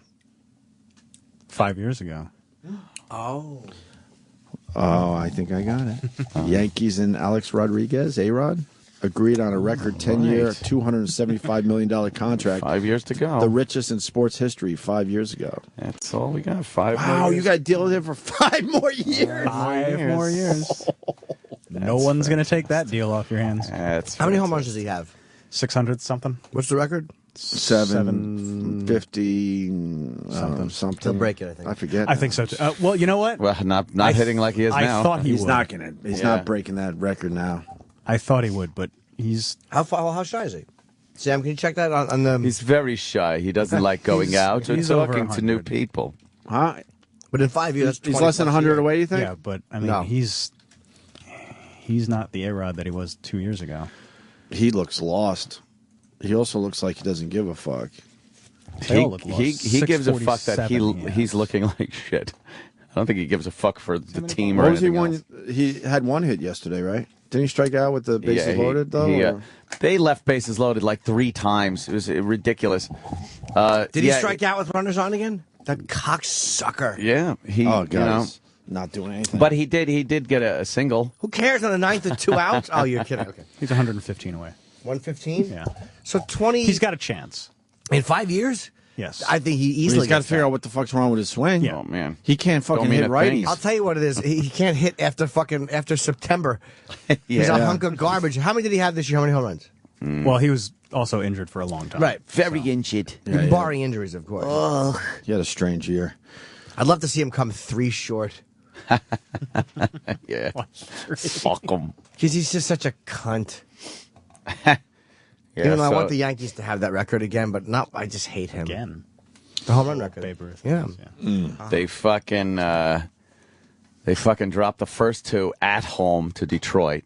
Now they got to go. If only Raul Ibanez could play every position and every bat for you guys. Raul. He's unbelievable. He's Mr. fucking October for the Yankees, but Jesus, it's just bad. They can't fucking hit. Cano set the record for Yeah, Cano is just in a fucking longest slump. over in postseason. Terrible. Robbie Cano, don't you know? Yep. Yeah. Robbie Cano, will you get a hit? No. No, Robbie Cano, doesn't he blow? Another A bomb for A-Rod. It just means something different. Yes, it's terrible. Oh, I mean, you guys will do well. Game 3 in Detroit. When's that? Tomorrow? Yeah, only against the best pitcher in baseball. Yeah, I know. I'm not worried about them on the Best road. pitcher in baseball. Don't mean much for in baseball. And there weren't a lot of people at the stadium yesterday. E-Rock was there. E-Rock, were there a lot of empty seats? That stadium was maybe half filled. Because the fucking owners, Half first of all, Not half. $1,500 Come seats. on. Who the fuck is A little paying more that? than half. No, They've been about they have the 5,000 shy of. They have the special section where it's $1,500 a seat. Yes, Yeah. but we're talking about We're talking basic about upper fucking deck. seats. Tickets you can get on StubHub for like $50. What's that about? You think people What would do I think? rather watch it at home? I think Yankee fans are so spoiled that if it's not the World Series, they don't really care. That's what I think. Camden Yards wasn't sold out. Yes, it was. Okay. I mean, look, Cincinnati's selling out like 1 p.m. afternoon weekday playoff games, and the Yankees can't sell out a Saturday night. And D-Rock said they moved them. Yeah, they moved people on Saturday, In the too. second inning. Well, it's because the stadium was unbalanced. It's like when you fly a prop plane. They're like, can we put you in this section? Oh, wow. D-Rock, they moved you to where the cameras are going to be? Near the foul pole in right field, where all the home runs were going the night before. That section was completely empty until they started moving people. Come on, really? Yeah, section 206. And they just moved everyone down. Yeah. Yeah, they did it Saturday night, too. They would just come up to random people and said, hey, would you like to would you like better seats? Yes. Would you like to upgrade? And then you follow them, and they brought you to this section. And then you watch on TV, and you're thinking, man, this place is sold out, right? Yeah, they were moving people from the 300s and 400s down to the field level and the bleachers outfield area. So they're just looking for people in the 400s, and they went to you? It's a pounds joke. Nothing better than a good pounds joke. Did you get it? I got it. Did you enjoy the game? You're not really a sports fan. I haven't been a baseball fan in a long, long time. Why were you there? But your wife is, right? Yeah, my wife and her family are. I love that the wife is the big sports fan in his family. Yeah. She must have been happy. Her Giants won yesterday, too. Yeah, actually, because they in the TVs in the stadium, they were actually flipping over to the Jets and the Giants during the inning changes. Oh. So you were getting constant updates in the stadium. And what were you doing while that was going on and your wife was cheering for her team? Be honest, what were you doing? I was on my phone looking around. Doesn't care. Oh, boy. Was she wearing her Giant jersey? No, she was wearing her Yankee stuff. Oh. And were you wearing any? Uh-huh. See, Giant jersey. Were you wearing any sports shirts? I had my WWE Survivor Series. That's sports entertainment. Yeah. That's sports entertainment. Sports entertainment. What one? Oh. And bought a Yankees hat. That was it. Nothing, gotta love the brand new Yankee hat. That's a good one. That's a good one. Everyone started leaving at the top of the 8th. Right. And then at the bottom of the 9th, when they announced A-Rod was coming up, place was just booing, and everybody else got up and started walking out before he was even done. Wait, someone said to find the Yankee radio broadcast of the blown call. Susan Waldman is hilarious. Sure. Oh, really? I'll go find it right now. Oh, There's nothing I love more. Oh, Susan Waldman. Waldman. John. Yeah, I'll go get that. Good. Speaking of sports, this was from last week, but Woody Johnson, who owns the Jets, was asked about Tim Tebow on CNBC. Woody Johnson is the same guy that said he'd rather have Romney win the presidency than the Jets, win a Super Bowl or have a winning record or something like that. At least he's got priorities and they're in order. So he had this to say about Tim Tebow. Mistakes, and that costs us the game. Those tip passes really was it. Tebow next year too? I mean, is this What, we're going to keep Tebow? Yeah, absolutely.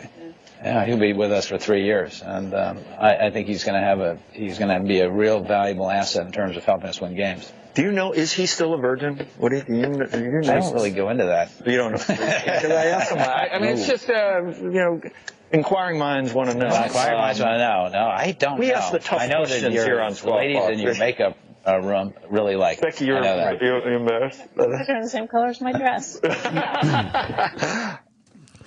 It's a dumb question in a way, but in a way, fuck Tim Tebow, because he's been walking around telling people he's a virgin.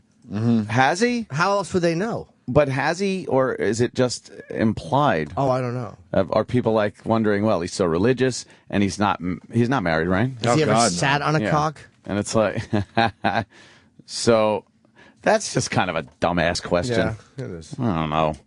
I'm not a big Tebow fan. I could give a shit, but that is kind of a fucking Entertainment Weekly. Entertainment it's on Tonight CNBC. So we're gonna do a jingle. Where did Travis go? We're gonna do it. Find Oh, that's right. That's right. We're gonna do a jingle contest. We haven't done one in like 5 or 6 years. I love these. Where's the sheet? What are we looking for there? Over Sam? my head. That's I'm a Klansman. I'm just explaining everything I know, today. why are you doing that? I love doing that.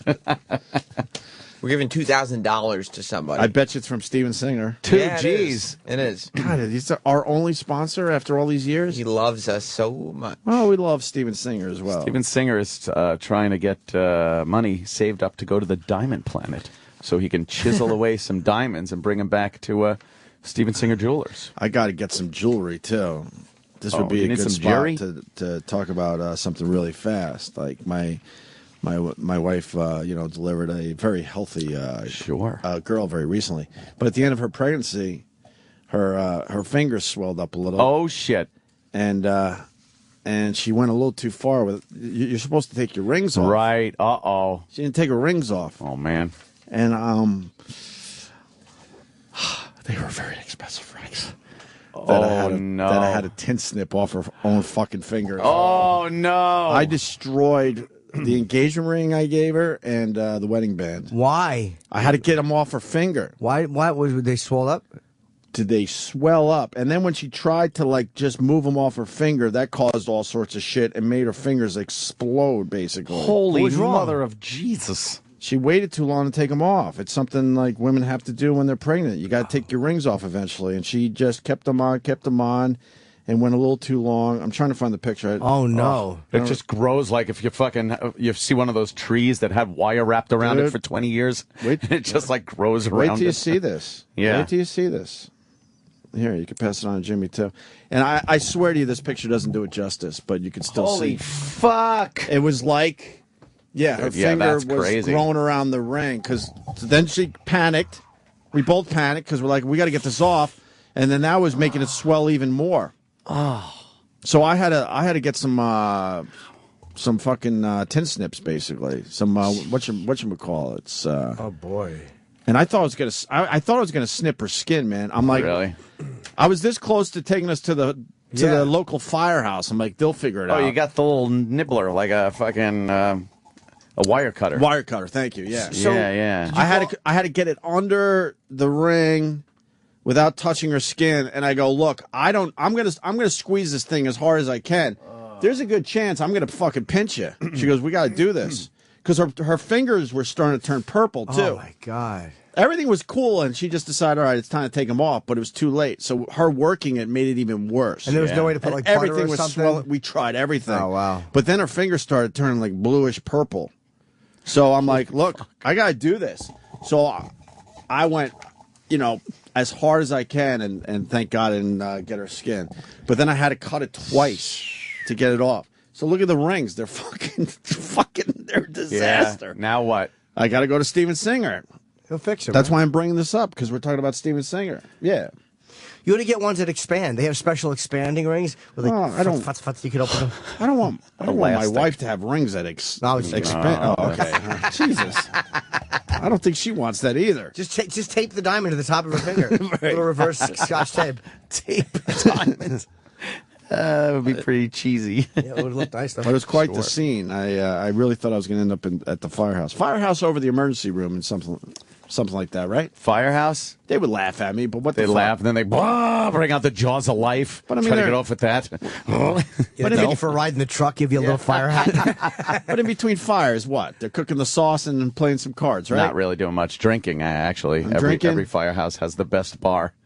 I'm a big supporter of FDNY and NYP. I think they're overpaid. Oh man, I used to love doing jobs at firehouses. It was great. I did one in over in Roslyn Firehouse. Yeah. Oh, what a pisser!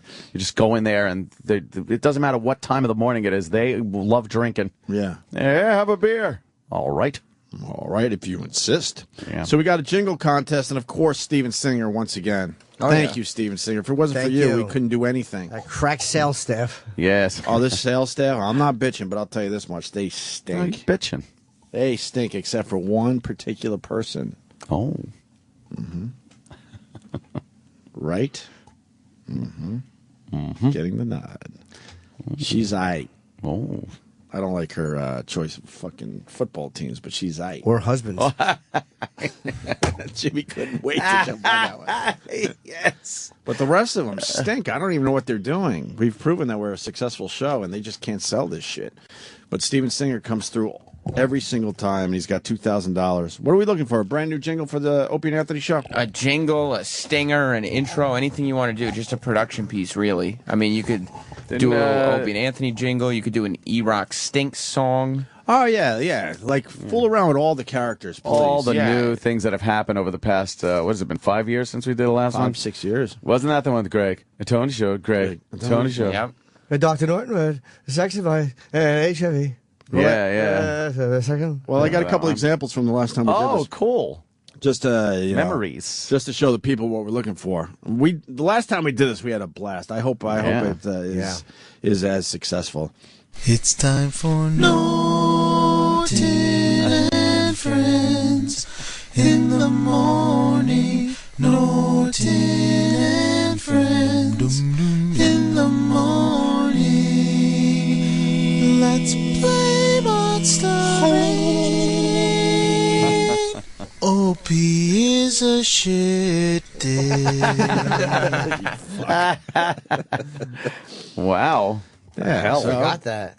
And the other thing is, like, even if you have terrible production skills or no equipment or whatever, just do something anyway, because if it's funny, you could easily win. Well, you'll get some attention. Yeah. And everyone's looking for attention these days. Shit. Everyone wants to be a star. Yeah. O-N-A-X-M-202. Norton drinks the tinker and eats the poo Monday through Friday at 7 a.m. Bitch better recognize it's on XM. See? Well, I got the harmony thing going there. Yeah. You want another example? I'd love some more. All right, let's go with the Canada Drew jingle. I don't remember these. I don't either. It's the Opie and Anthony Show on XM 202. Featuring Lil Jimmy Norton. Ramon, go spread the virus. Oh, that one's was horrible. a Ramon one. That was 5 years ago, huh? That was terrible. Yeah, that was a bad one. So, Yeah. What are we looking for, Sam? Anything. You just have to send them in. They have to be no longer than 90 seconds. Oh, God. They No. should be. They should 90 be like seconds is ponderous. 15 seconds. Yeah, 10 seconds. Can we Very change quick. that, or is it a whole thing with lawyers? We're not going to listen to anything that's over 30 seconds. I'll tell you right now. Just keep it short. Do like 30 seconds tops. I mean, I'm looking at all the examples we got in front of me. There's only one that's over 30 seconds. Just get right to it. Who was the idiot that said 90 seconds? What idiot said that? I want the new microphones. Was it the radio wizard? He's generally the point guy on things. Oh, Why would he think that someone would would send in a 90-second jingle? How long a minute and a half is on radio? God, That's hugely forever. long. Here's another example.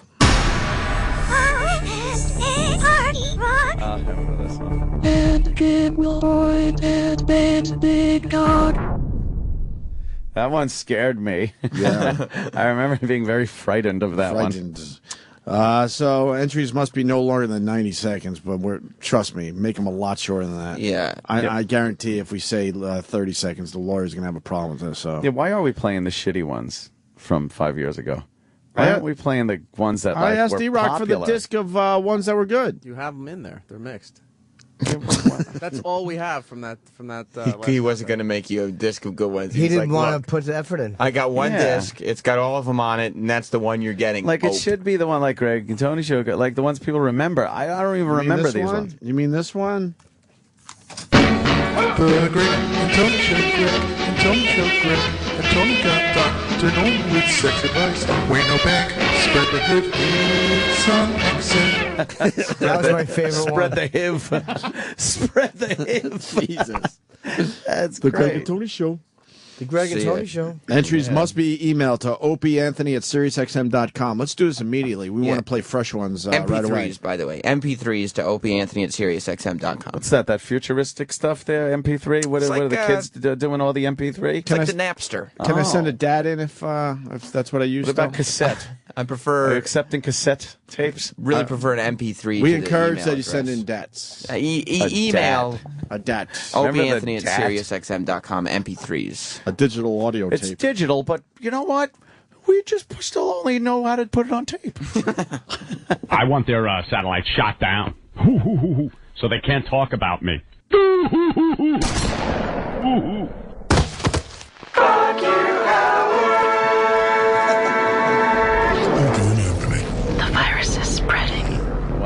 Wow, damn. Before the companies merged, I think. Exactly. Yeah. Huh? Before we're all one big happy family. Yeah, we all get along now, right? Yeah. That's right. Everything's good, right? That's exactly right. That's exactly Right? right. Yep. I want the new microphones. They're great. Where's the new microphones, Travis? I sent an inquiring email. I haven't heard back yet. To the Radio Wizard? And the other one. How is the Radio Wizard? I've been too busy with this newborn. He's well. Yeah. He's doing all right? Yep. He loves you.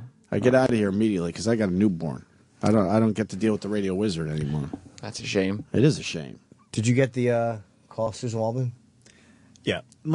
It's not that good. Listen. The listeners again. Listen, listeners. No. If you're going to get my hopes up about a Susan Waldman call, it better be good. It's not good? No, it's just... All right, we got to play it now. You got it, no, I'll burn it, but it's like, I want to see whatever. what a listener thinks is really It's just good. amazing and has to be yeah. played. Hang It's on. listener requests. Here it is. Because you know those assholes are very opinionated. Stink.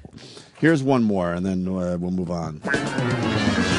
From New York City to San Diego, it's the Spuds Buckley and Bert Convy Hair Show, only on XM Channel 202. Featuring Meaty Tits on Sports and the Bill's Dead Lady with the Weather. I'm not kidding you, bitch. Produced by Ben's Hog and critiqued ad nauseum on whackbag.com. Unless you have rich voice fingers, tune your XM radio to Channel 202. Bert Convy Hair and the Spuds Buckley Show. Nice. I'm not feeling that one. No? There was another one that was pretty good. Well, I can't find it. Yeah, well, somebody would have put together the ones that actually were good. Well, someone was too busy to futzing around Yankee Stadium, Writing making friends. fan fiction? He was writing SummerSlam stuff. Downloading Bikini Girls on the computer? He loves those bikinis. Loves Bikini Girls. Well, I got some titles. Tell me if any of these Alrighty. get you thinking. Yeah. Get your One's just called Homophobic. That was a good one. Oh, yeah? That was Really? a funny one. That was a really simple one. right. That's a good example of how simple they can be, but they're funny. I thought this was funny. If you're just tuning in, it's the Opie and Anthony Jingle contest. These are the old ones. We did this about 5 or 6 years ago. We want to do it again. We got $2,000 courtesy of Steven Singer Jewelers. Visit IHateStevenSinger.com today. All right? But it feels earlier than 6 years ago. Maybe I'm crazy, but doesn't That contest that you're playing is not from 6 years ago. That's from earlier than 6 years It ago. is, right? I thought Then why does it say the last time we did this was at K-Rock in 2006? Because we probably did it at K-Rock in 2006, but somebody gave you the disc from the very first. I think this would be the third Jingle contest. Really? The second at K-Rock in 2006, and I believe this contest from the audio that we're playing was like when we first, the first year of XM. God. The Greg and Tony Show. The Greg and Tony Show. That's going to be stuck in my head all day. Yeah. What about Rape Kid in Crawl Space? Didn't we have one of those? Right. That was K-Rock, I think.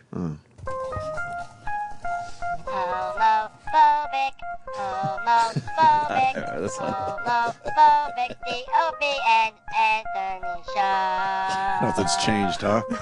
Homophobic. I remember having that because it was before I worked here. Yeah. And so I downloaded that and just had it on my iPod. I used to listen to that Jingle all the time. Jesus, you creep. I just thought it was funny. You want to roll through the rest of them? There's only a few more. Yeah, let's see if there's another one that we remember. All right. We're just trying to get these people motivated for the big Jingle contest. Spreading the virus, Opie and Anthony. 2XM. Terrible. No creativity. Terrible. No writing. Why are we doing this contest? Because you'll find a gem. Oh, okay. Yeah, that's true. Every day on High Voltage XM 202, it's Opie, Anthony, and everyone's favorite fecal-philiac, Little Jimmy Norton. Join us for plenty of fucking anal sex. And of course, delightful trannies singing popular songs of the days of yore. the Opie and Anthony Show, only on XM Satellite Radio. Oh, well. See, this was the high voltage. That was high voltage. High voltage. We didn't name Crazy. that. No. That stupid lawyer. I kind of liked her. But We she was- fought that for years. But she was just dumb. She had no business like doing the fucking creative shit. Ew. Do that lawyer shit. Get those contracts together, but don't tell us what the name of the channel should My be. lawyer. On a train ride from Washington to New York. Yeah. The story goes really fast. She goes, okay, we need a name for your channel. I go, all right, I'll think about it, and I'll get with Ann. We'll try to figure something out. And by the time the train pulled into New York, she already sent out a press release that it was going to be called High Voltage. Because you're shock jocks. Get it? And it's shocking. High voltage is shocking. And then we had to live with that for how many years before we finally got it 23 years. For the virus. And Elo said, I got good news. Even Elo couldn't change it to, or wouldn't change it to the Opie and Anthony channel. Well, that's because of Hugh Pinero hated our guts. Yeah, he was and the feelings were very mutual. Yes, couldn't stand him. I wonder what he's doing now. Ruining some other company. Maybe he's going to enter the Jingle contest. Probably not, Sam. That'd be nice. Chipper. Let me clear my throat! What the fuck is your problem, man? Opie and Anthony on XM202. Monday through Friday, 7 to 11 with Jim Norton, Bill Sparks, and Steve C. Tune in daily to listen to Jim Norton's T-Sales. Drop! I hate that guy. Oh, yeah, that voice is terrible. All right, we got the Susan Waldman call in. Remember, our listener said this is great. You got to pull it. We call it pulling it in the business. Yeah. Forget goodness gracious. This is what we're going to be playing for the rest of... Oh, really? Oh, this is it. Yeah. Well, this particular listener thought it was amazing, and we really need to play it on Hold on to your hats. Show. You know what, John? I know that it's a very tough time to be an umpire, but these are supposed to be the best of what Major League Baseball has. That's why they're here. That was an atrocious call by Jeff Notion. I mean, atrocious. It's not even close. Where do you see this on the replays at home? He was flat out out, and that would have ended the inning. That's hilarious. Wow, there's nothing going on You there. sure that was the one he was... No, and she's right. It wasn't. I thought it was a blown call by her. Oh, you're talking about the blown call at second base, her reaction. I almost want to stick up for the listener. I'm wondering if he's Was there thinking of another something one? out. It's so bad that it can't possibly be the right clip, right? I don't know. I know. Is it like where she terrible? She blew it where it was, a fair ball, and she said it was foul, or was it a home run and wasn't a home run? One of those? I don't know. That's a blown call. No, because I would have questioned what he was talking about. I knew exactly what I went to. Fair go enough, back sir. and pull. Fair enough. But wasn't there a bad call by a Yankee being called out when he was safe? Yeah. It could have been that one. Yep, you should go find that. You're right. Why should I doubt the listeners? It's probably the other call. Travis hates when he has to get involved You know what, though? with these idiots. I hope I'm wrong, though, because no one loves a Susan Waldman call. Do you like her We stuff? love Susan Love her. Waldman. I'm doesn't? so glad she signed for another year. Yep. I'll go find it. Shit on my chest. Well, we're trying to find that jingle. The Opie and Anthony Jingle Contest. SiriusXM.com/Opie and Anthony. There's a yellow banner. Ooh. You can click it. It's got all the official rules and everything. And you could send the entries to opieanthony at SiriusXM.com. All this info is on our Facebook page. Yeah. Opie and Anthony on Facebook. And we got the $2,000 courtesy of IHateStevenSinger.com. Who can and use you just $2 become a grand? little star, too. You get a little attention. We all love attention. As a matter of fact, wasn't it like last year, the year before, one of the Jocktober victims was one of the people who made these jingles, and then it turned on me? Oh, really? I think so. I don't know. I don't remember. Ooh, turnabout is fair play. Am I right or wrong, guys? You squeezed it in. I remember this one. It's great.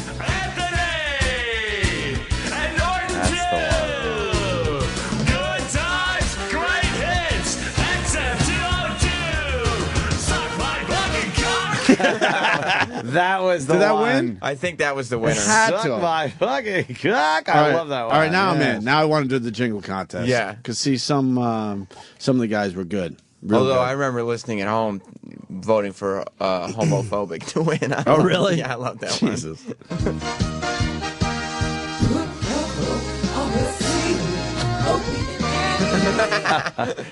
This guy, that was Fat Muffin Man. He sent in a lot of entries. Here's another one from him. I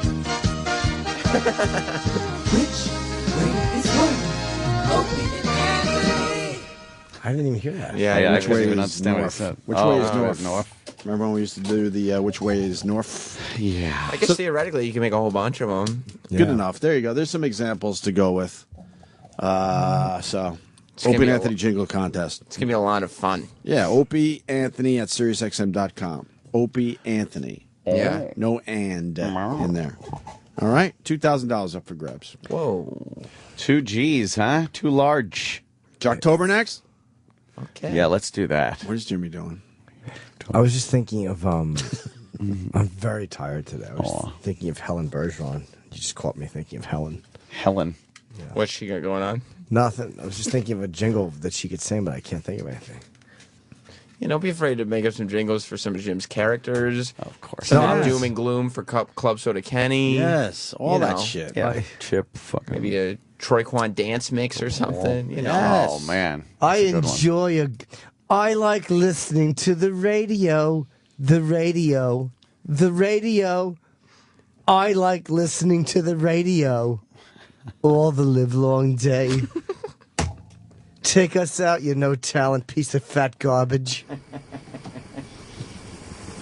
I had a lovely time tonight. Thank you so much, Dennis. Maybe we could do this again sometime? Dennis, no! No means no, Dennis!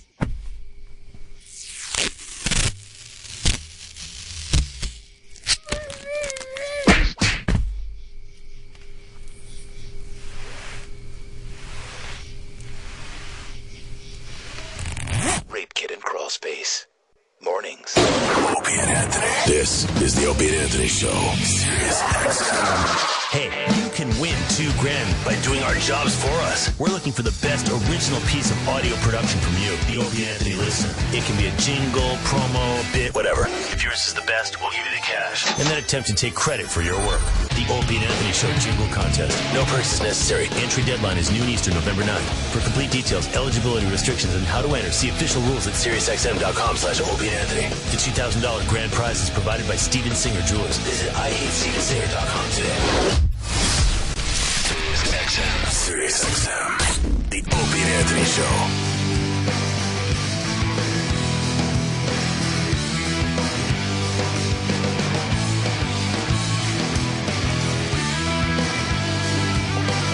How's everyone? Everyone have a good weekend? Yes. Yeah. Not too shabby. I got a weird call this weekend. Ooh. It's from somebody in Las Vegas. Ooh. They're like, when are you coming? And I said, what? October 19th, this Saturday. Or this Friday, I'll be in Henderson.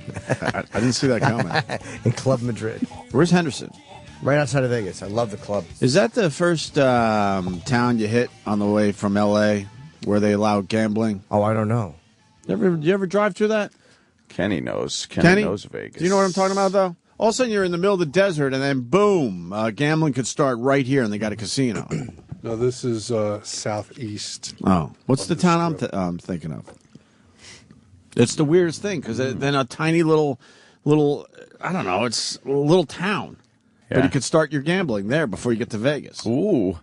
It's the ride from L.A. to Vegas. That's if you have a real bad problem. I don't know, but they brag. Can't wait for Vegas. How far from Vegas is it? Your odds might be better in this place, too. I don't know. They brag that, you could start the gambling. And they do very well because of that. Mm-hmm. Well, it's pretty far from Philadelphia. Yeah, it's a weird... They did a thing. Philadelphia? What? I don't... Well, I'll be there... October 25th through 27th. I think the weekend's sold out, so there might be something available on the Thursday, but Friday, Saturday's totally sold out. Oh, nice. Well, then people could go to Prior Lake, Minnesota to see you. No, they can't. That's sold out. Whoa. Oh. What about Canadians? Well, they want to go to Toronto, they can, but that's almost sold out. November the 9th. Nice. Almost sold out in Toronto. And buy airfare to Dallas and go see you at the Addison Improv. Just show up. You'll get in. November 15th, 16th, through 17th. No, you do well in more Dallas. dates coming. You're going to do well in Dallas. I like the Addison Improv. I've been there a few times. I'm working a lot. My website's getting fixed, Yeah. Should be done any day now. Yeah. We're speeding along. Searchlight.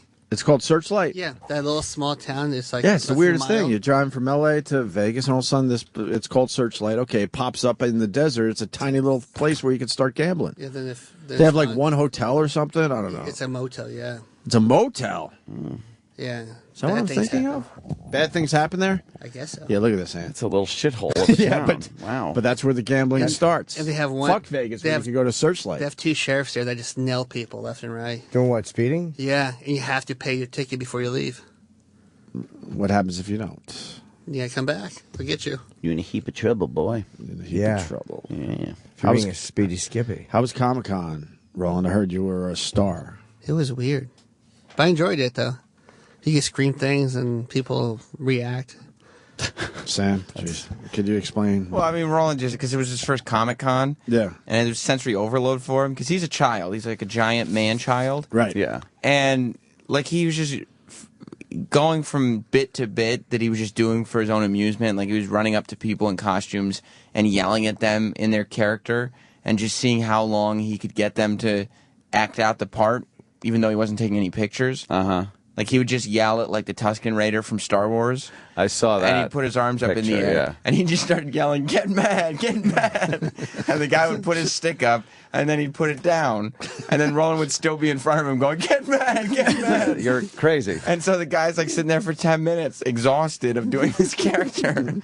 But Roland just keeps telling him to get That's mad. all the Tusken Raider really does. is Right. Put his... Yeah. His I made the noise with him. I'm like, Yeah, but he's probably tired from living in Arizona. By the way, you're wrong about the Starlight. Searchlight.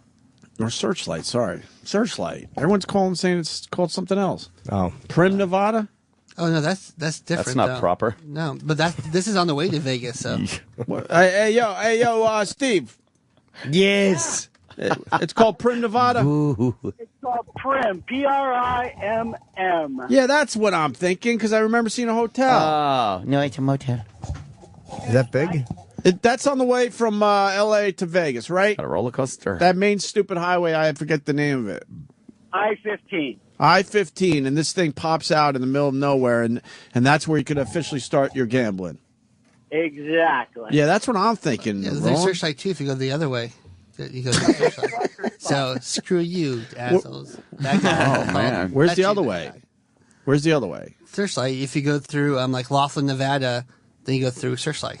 Make a left. All right. I guess there's a few of these places, but I was talking about the main road into Vegas. Right. Laughlin, Nevada is the smallest one before Vegas. All right, fair enough. We're both right, I guess. Yeah. Any other stories about rolling at Comic-Con? Yeah, just being stupid the whole time. Like he'd walk up to like somebody dressed as Iron Man. And he'd go, "Oh, Iron Man, Iron Man." And then Iron Man would turn around and he'd be like, "That's a cool outfit. Oh, thanks. Can I get a picture with you?" "Yeah, sure. But I don't have a camera." And Iron Man just looks at him uncomfortably like, "Well, why'd you stop me then?" Or like, Roland. He did one game where he just decided to piss off as many people as he could. So for about 20 minutes, he just walked up to people in their outfits but did extreme close-up photos. So he just shoved his phone right in their face and just started going, "Wee!" Why would you do that? And walking, It amused me. like, people would be posed for photos, and there'd be like 4 or 5 people around them taking pictures. Roland would walk in the space between the photographers and their subjects so he could get his extreme close-up photos, ruining everybody else's shot. Jesus, Roland. And since they're like Comic-Con nerds, they didn't tell me anything. They just. You liked it, huh? I loved it. Then with all this excitement, Yeah. I guess he tuckered himself out because I'm doing the Christopher Lloyd Q&A, and I sat Roland in the front row with my video camera and everything. And so I'm talking to the audience or whatever, and as Christopher Lloyd is answering somebody's question, I look down, and in the front row, there's one chubby guy in a Jets t-shirt sound asleep. Oh, no. Oh, no. In the front row of, like, the biggest panel at Comic-Con. Oh, no, you fell asleep, Roland. Well, then I looked up, I see Sam smiling. I'm like, oh, no. Then, Roland. we get into an far more intimate setting, which was SiriusXM's little room they had for guest interviews and stuff, and some guys stopped by that were promoting a Discovery show. Mm-hmm. And as I'm interviewing them, just sitting at a table, like the table was probably smaller than this table, Roland is sitting next to them, across from me, asleep. In the room, not even like in an auditorium. What the fuck? It's Discovery. They're fine. Tired from all the partying you're doing with Troy Kwan? Yeah. Was it bad for you a little bit? Well, this weekend. Troy stopped by at Comic-Con, but he was only there for 5 minutes because Roland told me that he said he had to split to go fall clothes shopping. It was packed though. So he couldn't stay at Comic Con. It wasn't his scene though, because that day was really, really packed. Yeah. You could barely walk around there. Yeah. What did he buy with fall clothes? Yeah, no. We'll have to ask him later. I'd love to know. And then you went to the Yankees game, huh? Yeah. Yeah. How did they look? Not too good. Yeah, that didn't go well. Jets look good though, and you got the shirt on today. I know. But they showed the game from the suite. They had TVs to see the football games. Nice. All right, Roland. Thank you. You guys want to do a little Jocktober? Yes, we do. You're gonna get back into Jocktober. We took a few days off, right? Yeah, I wanted to make sure it was a big special comeback. Well, I think we got it today. You got that sweeper there, E-Rock? It's Jocktober. A celebration of all things shitty in radio. That's not very nice. Fantastic failures of pontificating proportion. That's so bad. Wow. An interactive exploration of what makes radio rancid. Jocktober. OMG. Hosts, holes, bits, and stunt boys. This isn't funny. It's time for Jocktober. I love that. This isn't funny that she does. Yeah. This isn't funny. You know what they should have at the end of that now? Huh. Oh, yeah, that's true. That should be dropped right in there at the end. a tree on my house. Yeah. I got a tree on my house. Yeah, this promo should actually grow as Jocktober goes along by throwing like the worst fucking clip of this year. One of the shows every time. That's the greatest, though. Yeah. Is today Terry Clifford Day? No. Please. I'm sorry, it's not. She's coming. Supposedly she said hi to you on your Facebook page. A few people told me over the weekend. Yeah, I didn't see it. And if she did, it was probably fake. Oh, Yeah, okay. probably a fake Terry Clifford. I got excited. I thought we turned her around, and she's into the spirit of Jocktober now. I don't think so. No. I need a picture. I got to put faces to the sure. To You the don't remember names. Terry Clifford? No, you don't remember Terry Clifford? No, I mean the show that we're doing. today. Yeah. Well, we're doing many shows today. This is one of the most highly requested. Yes, this is a big segments. comeback for Jocktober because it was laying a little flat there for a few days in a row.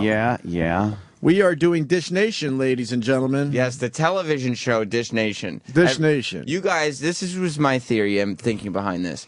You guys are always saying, I wish we had a visual element. I'd like to have a reality show. I'd like to have this. Well, there's a reason some radio shows are chosen to be televised and some aren't. Okay. How humiliating is it that even these awful radio shows are on television? Yeah. Dish Nation is a television show. It's syndicated throughout the country, and it's comprised of 5 different shows. And they talk about sort of current events and the daily news, but they give a fun take on it. By the way, I can't stand anything with nation. No. Like something nation. Why? That brings everything together. Oh, man. it's so fucking We're just spent. one big nation. That's What about spent. people dishing across the nation? God. I'm starting off a comedy conglomerate. I'm going to call it Laugh Nation. That's good. Laugh Nation. Where everybody's just laughing. Oh, How horrible would that that's be? good. There's only one that I like. It starts with Aryan. Well, here's the intro that explains the show really fast. It's Jocktober, Dish Nation. That's what we dishing about. We've taken the greatest radio voices in America and made them the new face of television entertainment news. God, it's gonna wind up. This is Dish Nation. Oh, the fucking production. So, you got to work for Clear Channel to be part of this? No, you have to be the greatest radio voices. Oh, man. Why weren't we asked? And it happens to be that, yes, all 5 Well, I'm shows, seeing one. they do work for Clear Channel, coincidentally, yes. Have we done? Well, I see one we've done for Jocktober. Do we have another one on there, or is that the only one? There are other shows that we've done in years past. How many people do you need for a show? Look at that one down there. Jesus. And it's only a half-hour show, right, E-Rock? E-Rock's a big fan of Dish Nation.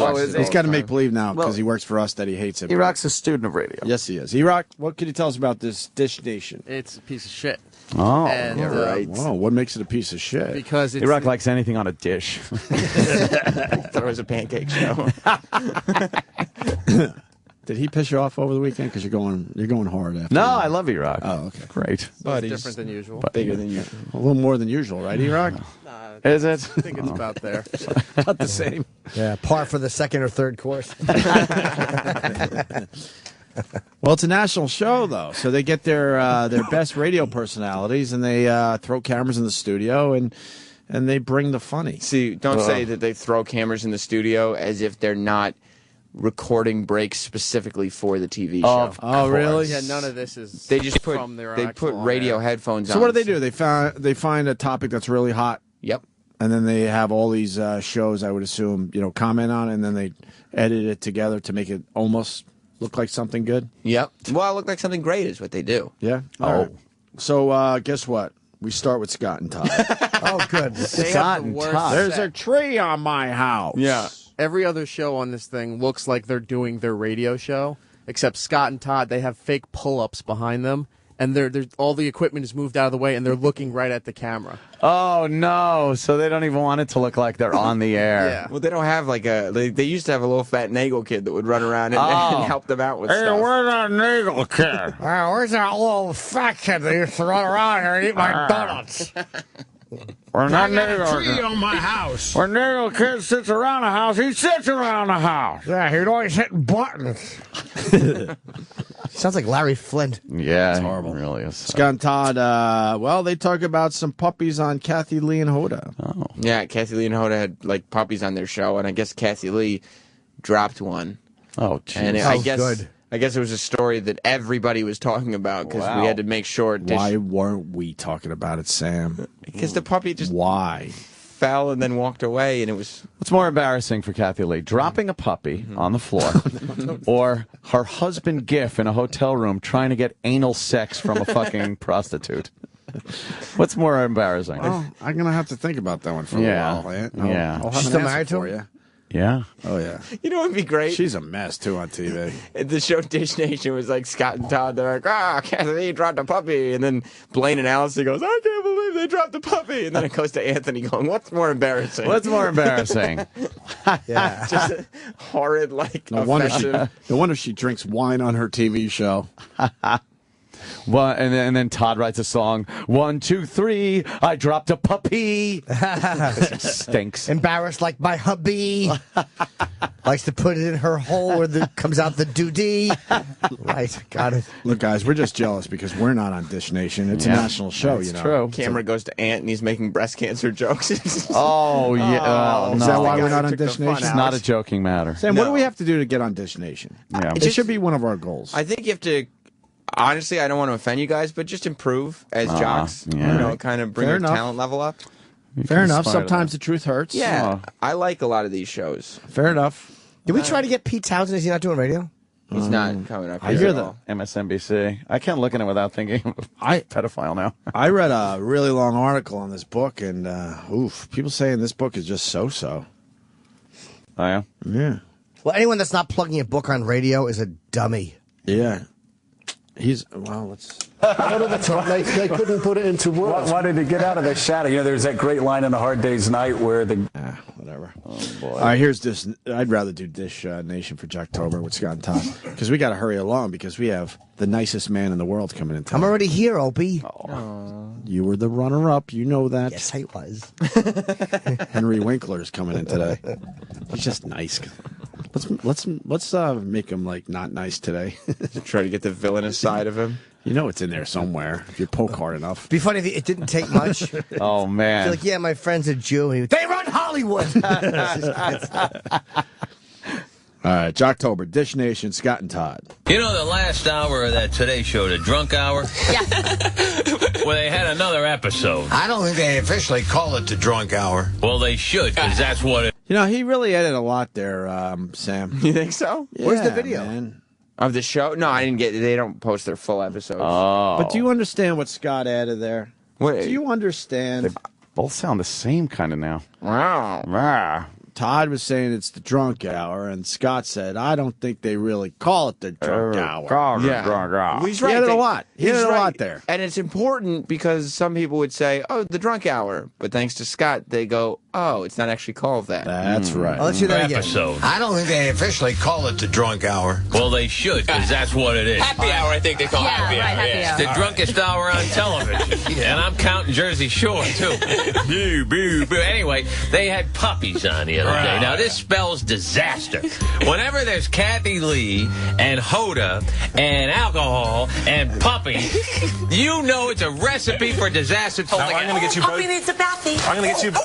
Hold on. God, it's on its Oh. right down on its head. Did you see the other dog came running up there like, dump me on my head, too? My turn. I think the dogs communicate with Dump me on my head, too. Dump me on my head, too. So I guess what? That's a video of Kathy dropping the dog, like you I want to said. see this. Yeah. And then another dog comes running up and says, drop me on my head, too. Is that what happened, Sam? I don't think the puppy ever said that. I think that was sort of Scott Shannon. Puppy on national TV. Drops a puppy on national TV. Kathy Lee Gifford drops a puppy on national TV. Oh, it jumped though. That thing is Kathy thick Gifford? fucking. Yeah, that's what people would. My mother would always say to me, Chipper, I think I dropped you on your head too many times. Your brains are all screwy.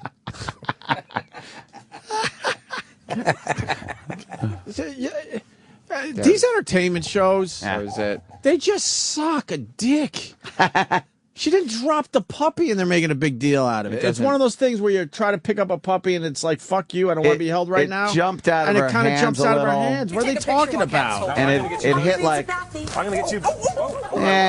that's nothing. Yeah, Fine. she didn't drop it. The dog didn't want to be next to Kathy Lee's Not like fucking fucking Michael Vick. wine breath. The problem, spikes it. The stench of her cunt was offending the dog, and he wanted to go by people's feet because the smell is better. Oh, look at him. This is That not thing's gonna- adorable. This is not going to help you guys get on Dish Nation. You Yeah, can't that's say cunt. Fuck Dish Nation. Oh, Well, man. with that attitude.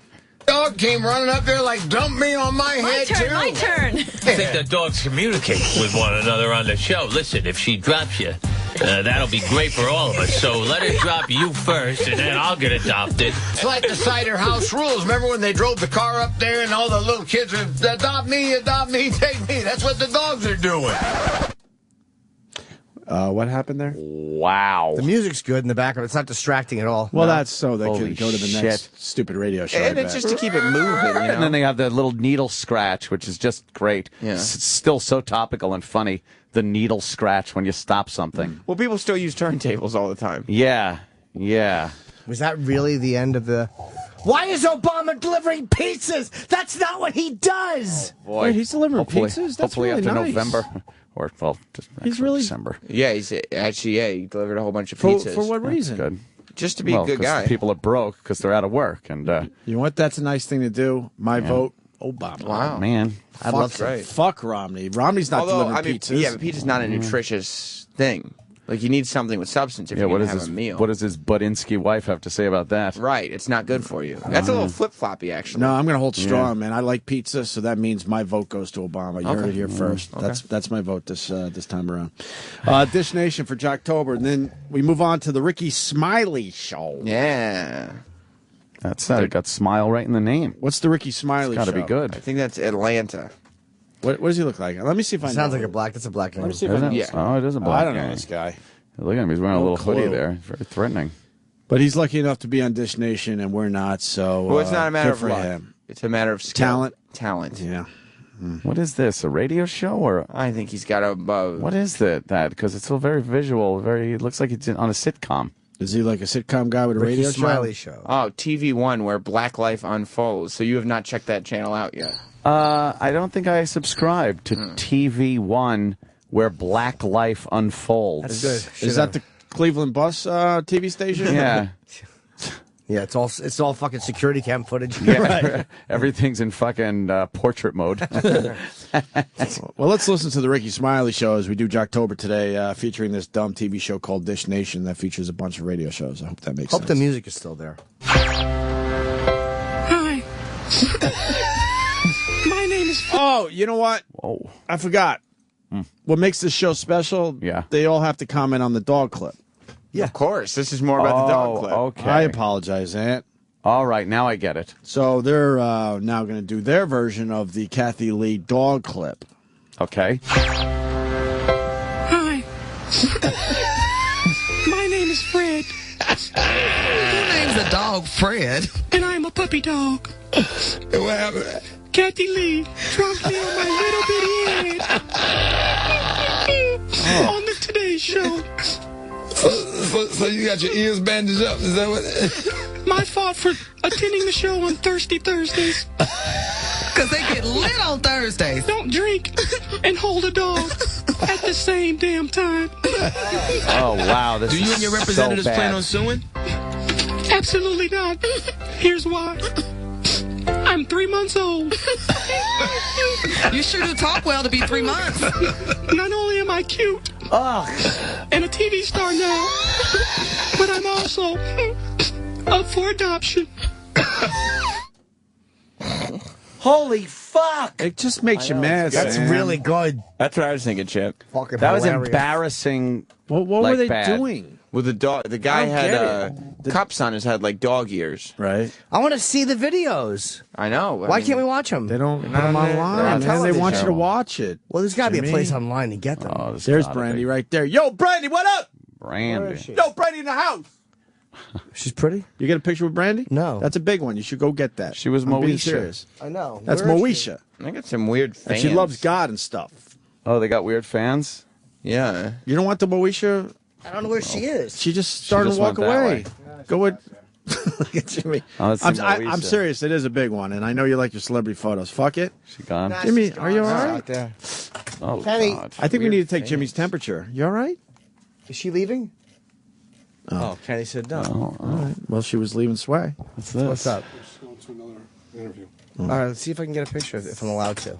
Okay. You want to touch the crack of my ass? Oh, God, damn it. Goodness gracious. Oh, God. Weird fans. Why would you do that to?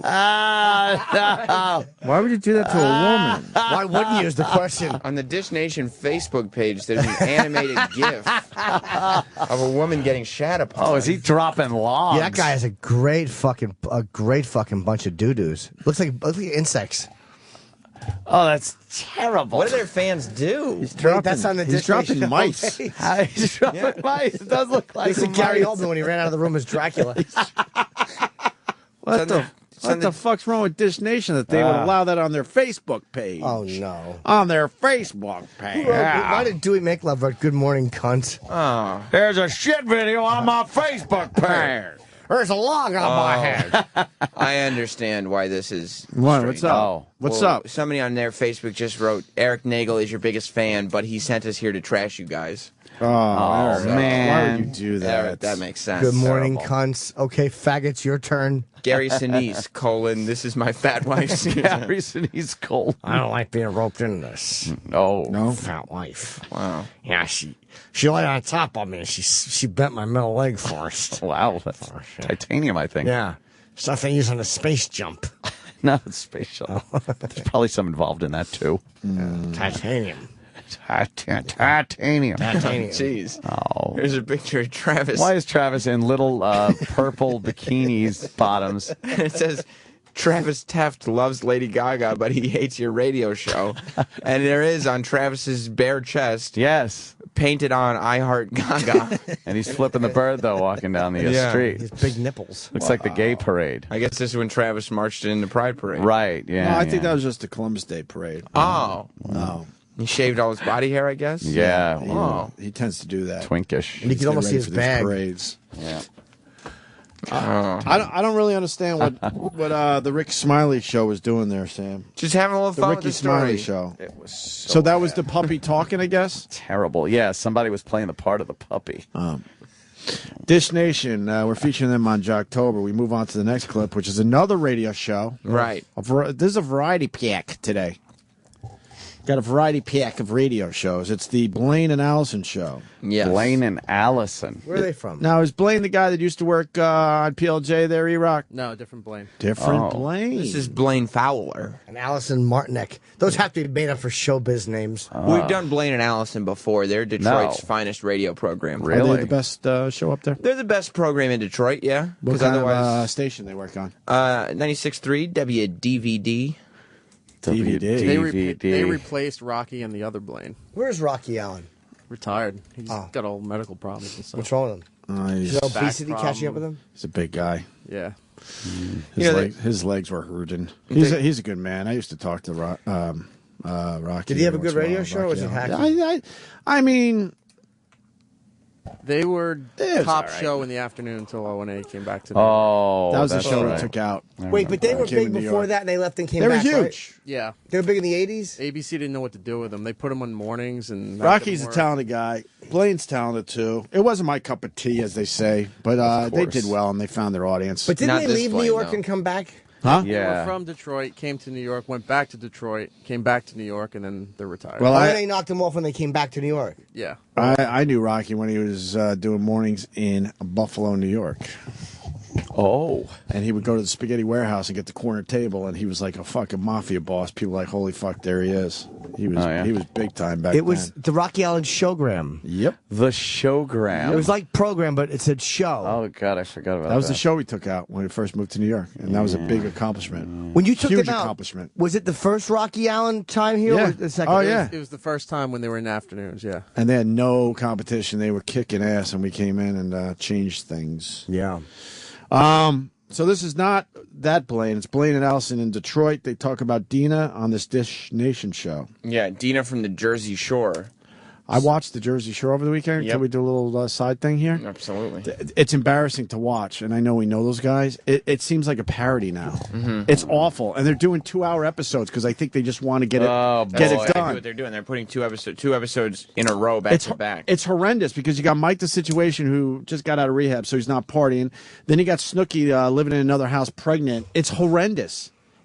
I swear, if you came upon it real quickly, you would think it's an SNL skit. Really, that bad? It is. It has so jumped the shark. They should have never done a final season. How many seasons is this? 7, I think. They're all so famous, though. It doesn't matter. I think when Snooki got pregnant, they're like, "Look, let's take advantage of this and do one more." I don't think they really wanted to do one more at that point. Yeah, the Situation is like trying to make sure everybody's safe because he's sober now. And like Vinny's talking about his positive energy with it's a very strange my God, show. that's It's just very strange. completely opposite of what they were. Yeah. And it's really strange. Plus, they're all giant celebrities. Yeah. So it's no like, oh, we're at the Jersey Shore. It's like, oh, Are they my still going to the publicist. clubs? Yeah. Uh-oh, Kenny. What? Oh, I have to whisper that everyone gets to hear. Everyone hears the whisper. Realize Anyway. that we could pick up whispering. Tell him too. Vinny said he's going to be celibate. What? Right. You don't like that? Wait, Vinny's going to be celibate on the show too? That's what He said, tell him to. Vinny said he's going to be celibate. Tell him to. Well, good for him. I like Vinny, by the way. I like all of them. You don't like Kenny yelling in your ear? No, he's abrasive. I whispered. But fair is fair. That show is, wow. 2-hour episodes. They, like I said, they want to play them and move the fuck on. Yeah. Done ski. All right, back to Jocktober Dish Nation with Blaine and Allison. Talking to Dina from the Jersey Shore. No, talking about Dina. Talking about Dina. Yeah, they don't actually get guests. No, why would they? This is Dina left her tampon in on the episode. Oh, boy. And so it's like, How do they skirt this? well, when something fun like that happens, you kind of just get to spice the jokes in a little bit. Nice. And you can count on Dish Nation to bring the funny. That's exactly right, I do Opie. believe Blaine and Allison will bring the funny here. They do. Interesting fact about Dina. Doesn't feel the need to change them every so often. Nope. And then, why use a new one when there's still a little life left in the one you already had in? A little bit. I'm going to take a shower. I'm going to pop that out, jump in the shower, pop it back in. It's still got a little life left in it. Is this a budget thing? Jersey Shore producers, buy more tampons. I wouldn't say it's great, but for regular radio, it's like, But it's like, why spice in the jokes when you could just tell the story as it happened? You know what I mean? That's like, true. just talk about exactly what happened on the show instead of doing anything with it yourself. Sometimes it's better. So she's putting the tampon back in? Yeah. Yeah. She's hammering it back in with a mallet. Yeah, how do you get to use tampon back in? You probably don't. It's probably just something you say on the show to make yourself sound That's what stupid. I would and think. people- Exactly. Yeah. You can't shove that in. You need that special applicator to keep it all skinny before it goes in. Maybe her box is just so big she could just fucking... She just dumps them in, like a whole bunch of them, and spits them out when they get red, full. Oh, big cunt McGillicuddy. Well, good news, guys. We go back to the Ricky Smiley Show. Oh. That's right. As we feature Dish Nation for this Jocktober. Everybody loves Dish Nation. It's something you can all go home and watch and be like, oh, this is what a radio show is supposed to sound Are the like. fans enjoying it on Facebook? I would hope so. Yeah, let me check their fans. And Iraq, when is this show on? I would assume this is a prime time show. And don't lie or I'll know. No, it changes depending on what city you're in. It's syndicated. Yeah, it's syndicated. Like in New York, though, it's on 6 p.m., Channel 9. What day? Every day. It's on 5 days a week. This show's on 5 days a week. It's a great show, yeah. Holy shit. It's meant to compete with, like, Access Hollywood and things like that. And we still can't get a goddamn TV show. You can get a better radio show first. Oh, You're man. right, Sam. Yeah, we're You're a right. little too abrasive. One We of their- wouldn't have handled that You're tampon right. break like that. You're no right. way. We'd have This- blown it up. You're right. This is weird. We'd have said, hey, why didn't she pop the tampon out? This is just off the top of my head. And then suck on it till it's white again, and then throw it in a mother's fucking ass. Why not be a little more fun about it, Ann? Why? Yeah, I mean, that's like very negative, and I Sam, don't like that. Why don't we tape what he funny. just said, and let's send our tape in to Dish Send Nation. like we're Send that auditioning. in. Yeah. Yeah. We could video some of our stuff and then take a Dish Nation episode and then just do some editing and splice our stuff in. Yeah. That's funny. Yeah, that's funny. It's a funny idea. This reminded me of the time when Dave Douglas wanted to put the station CD together. Oh, and God. me and Anthony's bits, which were very good for the time, had to be mixed in with all the other shitty bits of the other guys at the station. Remember that, Anthony? Rocco, my letter from Miguel, the kid that I sponsor. Was this funny?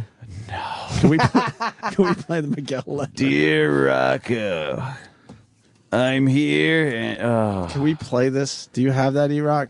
I'll go look. It's off one of the station CDs. yeah, I think it's off of Unusual Suspects. Is that Unusual Suspects? All right, let me see. Unusual Suspects. Some of their fans are really weird. It's like Usual Suspects, but Get it? we are Get it? unusual. Oh, you guys were crazy. Right. That's We crazy, sure were, right? Sam. Wow. We sure Yeah. were. What's going on with the Dish Nation Facebook page? But one of their fans is saying that they use dirty tampons as martini straws. Oh. Another one of their fans, and this is very strange to me, another one of their fans says, I love Mrs. Roberts' cunt. Which I don't understand why their fans Come on, man. are talking about my mom. Terrible. Maybe it's not your mom. I mean, Maybe. well, there's so many people that could probably love her cunt. Oh. Just saying. With this other one, he just writes sex bagel as a fatty, so I don't know where that comes from. Yeah, there's no cleverness to that. Yeah. Keep that going. Let's hear some more Ricky Smiley. Sure, let's do this. So a head crack from Ricky Smiley Show raps about the VP debate. Oh, the VP debate just happened. Yeah, and so it's very topical for Dish topical. Nation. Well, Head Crack, his whole thing is Head Crack does rap songs about topical stuff. He's like Kinda the smart. urban Todd. That's right. Putting together some song parodies, but only they're like hip hop. But with him, you throw a topic at him, and he pretends that he's freestyling, as opposed to you told him the topic a little while before, and he wrote something. Oh, yeah, I got you. He's right. Oh, he's off the cuff. Off the top of his head. Sure. Yeah. All right. It's not easy to do. I do it, but a lot of people can't. Yeah. Something tells me I'm going to have to strap in. This is going to be an embarrassment. Why? Strap in, because I'm rapping. It could be an Oh. embarrassment. It's on good. Dish It's actually Nation, really man. good. Yeah, true. Yeah. Don't get jealous. Hey, yo, Ricky Smiley, come on, take it back to the hood. Hair crank, I'm not trying to hate, but what's up with the vice presidential debate? Now, no matter where you riding, with Ryan or Biden, the presidential debates, they were pretty exciting. Yeah, the dude had an ill buckle. For some reason, Joe Biden stood there and chuckled. Vote no matter what your party, because if you don't vote... That's a bunch of malarkey.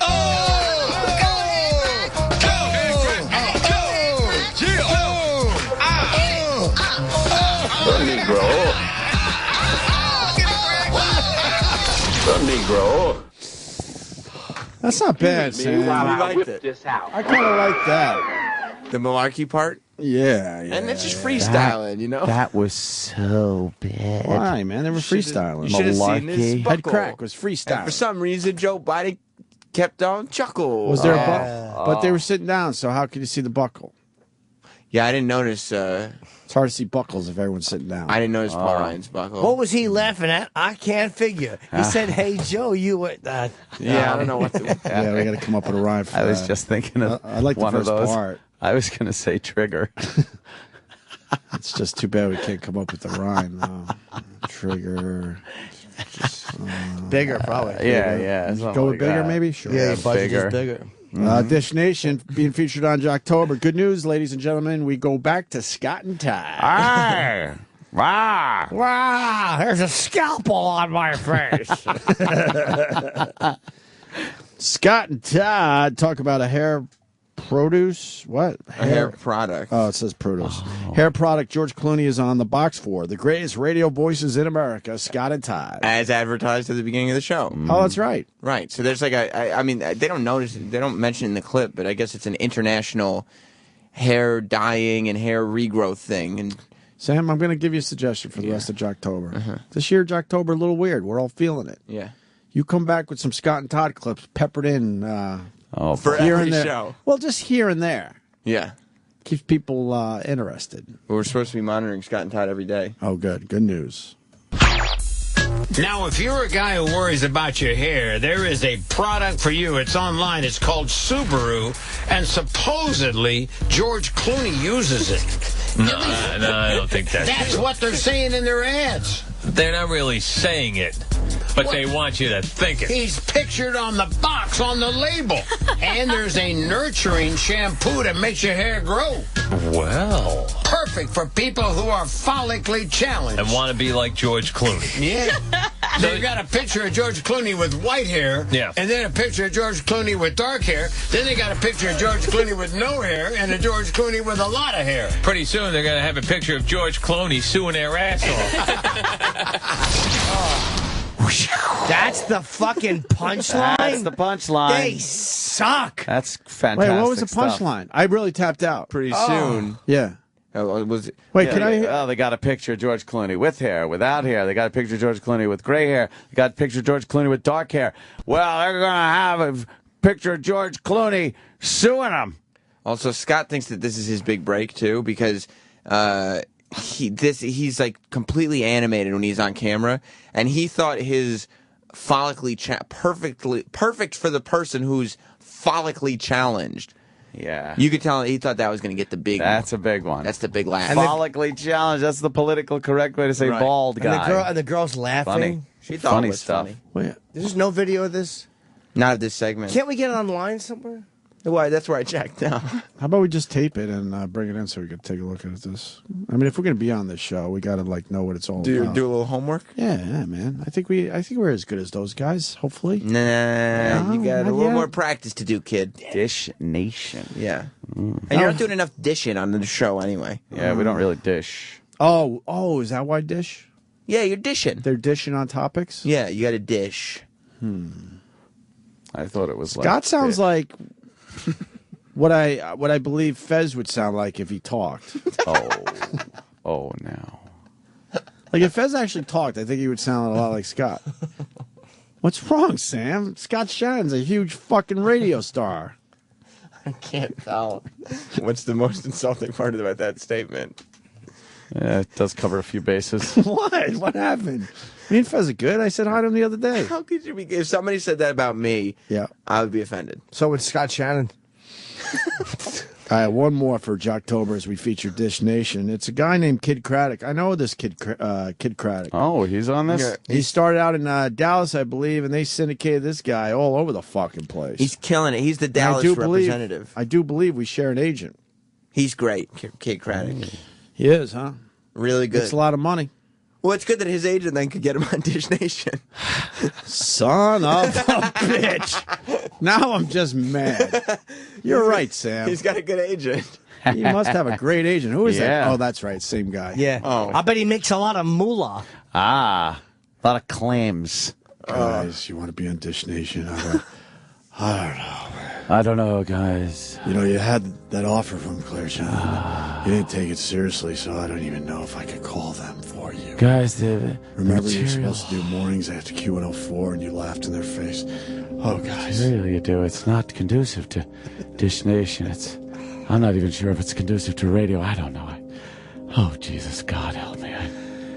You know, he's called my house 5 times since the baby was born, and I still haven't taken his call. Really? And my wife goes, "Why won't you take his call?" And I go, "Because I don't want to bring down the happiness that we're feeling." Doom and gloom, Bob. And he doesn't mean it, but it just happens. It would start with like, congratulations on the birth of your daughter. You do realize how expensive private schools are. You're going to have to work for at least another 10 years. Oh, you're going to realize soon. And then, of course... Oh, geez. He turns everything into the worst case scenario. Yeah. But with that said, Kid Craddock on Dish Nation as we wrap up today's Jocktober. Killing it. Does anyone else have a problem with this? Madonna, 52 years old, prancing around her bra and panties on stage with her 7-year-old watching. Well, he's actually in the DJ booth because apparently little David has a career as a DJ ahead of him. With his little Adidas tracksuit spinning for mommy. Yeah. He's in there on the 1 and the 2, killing it, on the washer and dryer. And eventually when the career takes that nose down, he'll be asking people to put some green on the scene for my mommy Madonna.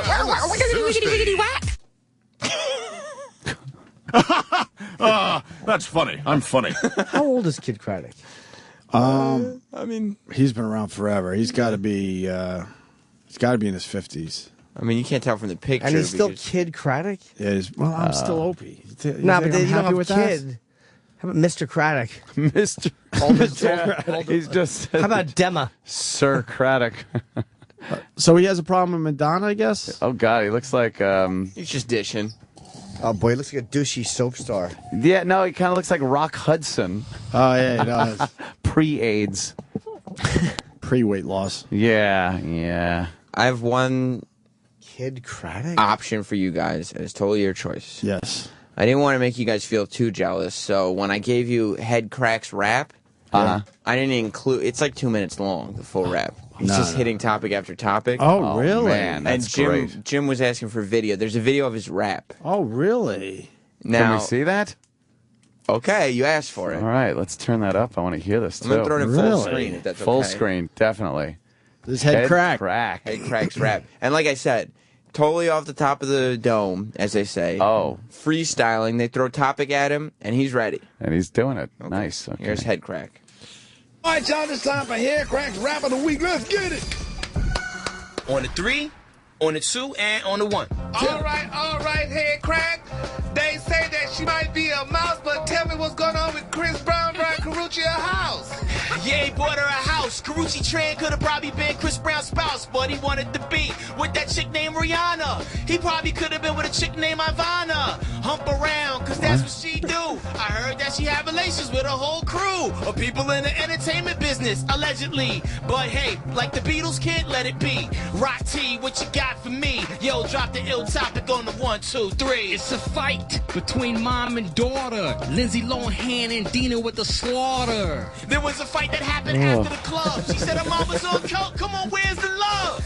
She said she lent her mom $40,000. Something about she had to pay some money on the house. I don't believe it until I see it in court. Hey, yo, what you got? I don't get black people. The guy rapping isn't bothering me as much as the mugging from the other guys, which the audience can't see. And the dancing. Amazing. Look.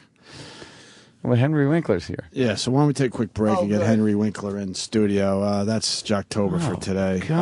What's your mood like right now? Just mad. Just has no business being on the radio or TV. Yeah, it's on both. It's on both. They each have morning shows, and then they're also on television. All right, we're going to take a quick break, and we talk to the nicest man in the world next, Henry Winkler, the Fonz. Dump me on my head, too. This is the Opie and Anthony Channel on Sirius XM. We're very excited. Henry Winkler. Oh, yeah. Making his way back to the radio show today. We call him the nicest man in the world. There he is. Mr. Winkler. Okay. Hello. Hi, sir. How are you, Henry? How are you? Nice. I'm so good. How did that book do for you? This one. Yeah. That was the last time you were in. This is our 22nd, and it just, the second one just came out. Yeah, Ghost Buddy. Yeah, Ghost Buddy. You were in here last time promoting Ghost Buddy. Absolutely. And this is another Ghost Buddy this book? Is another Ghost Buddy, and then the third one comes out in a few months. Wow. Is this a Hank No, this is a different series altogether. Okay, it is. Oh, man. This is about don't judge a book by its cover. Ah, quite literally. Yes. Yeah. Yeah. It's because it's a book. It's a book. But it's about bullying. Yeah? Yeah. Yeah. And, Is it pro or anti-bullying? it is. Well, secretly it is pro. Yes. But the ghost, if the ghost sounds like the Fonz. Oh, really? Yeah. So it's written like like Richie and Fonzie. It just came okay. out that way when we were writing it. Oh, really? Yeah. The same dynamic the two of you Yeah. had. Where so the ghost is kind of a lot tougher than he is, but is more is a good guiding force. He's irresponsible. Oh, Okay. boy. Yeah. Was the And, Fonz irresponsible, though? The Fonz I don't was think so. not really irresponsible, but Yeah, the ghost yeah. is. Yeah. The ghost he has 1 year to get out of the house, or he'll never get to a major league baseball game. This is all his dream. He wants to get out of But the he's house. stuck in the house because he just can't earn his wings. And that's how you get out of the house when you're a ghost? If you help the other boy meet his potential. Oh, okay. And inspiring. Yeah. Yes. You know what? I tear up. Really? Yeah. So now Fonzie, but was Fonzie irresponsible though? I mean, the office in the bathroom was odd, but I wouldn't say irresponsible. I mean, No. he worked. He was a good guy. And, Richie was I based irresponsible the at Fonz times. On And a little naive. loyalty. Yeah. Yeah. He was loyal to his friends, Right. Whether he would admit it or not. And didn't know his parents, so Mrs. C became a very important force. Oh, is that the backstory? I didn't know he didn't know his parents at all. Yeah, his father was a merchant marine, and I think maybe he met his mother, who was a waitress in some luncheonette somewhere. Oh, really? Yeah. In one of the episodes, or in one of the episodes? Oh, I don't remember that. Yeah, well, it does ring a bell. Didn't you turn down to? I'm reading this on the prep sheet, but you turned down the part of Danny in Grease. I did. Was it on the Broadway play or the actual with Olivia and John? The movie. Oh, well. You turned down. I did. Why would you turn that down? Well, I'll tell you Mr. why. Winkler? Because I thought I had done the Fonz, and I was going to play Richie. And so I didn't want to do the Fonz again. Right. And of course, I went home and had an orange juice, and John Travolta went home and bought a plane. You regret that one a little bit. You know what? That one hurt a little bit. I have to say, A little bit. I learned a lesson. Yeah. And when they say youth is wasted on the young, it's no joke. Because I really learned that you can survive. And just, my father said to me once, make hay while the sun shines. And at that time, when I was 27, I didn't understand what he meant. Right. I understand now. Right. So I probably would have done it if I was asked now. But, I live with my decisions, and I've done pretty well, and I'm here a second time. Well, did it work out the other way Not for bad. you? Not bad Not at bad. all. But let me ask this the question. O&A show. Yes, see? It's Kind of like amazing. doing Grease. Yeah, same thing. Has it ever worked out in your favor, though, where you were up for something, you turned it down, and it was a stinkeroo? Oh, that's a good question. I think it is a good You know question. what? 'cause asked it. I have not kept track of that. That is No, a really good question. But that never happened to you? Well, I have to think about it. Okay. I have to think about it.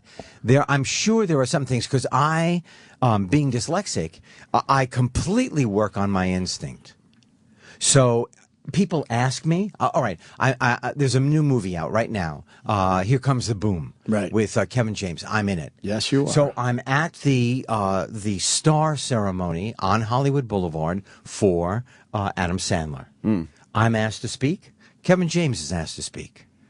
Okay, I shook hands with Kevin James once before on the set of Click.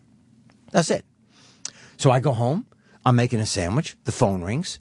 Hi, this is Kevin James. Hi, Kev. Well, I shouldn't call you Kev because I don't know you that well. Hi, Kevin. How are you? Yeah, would you like to be in my movie?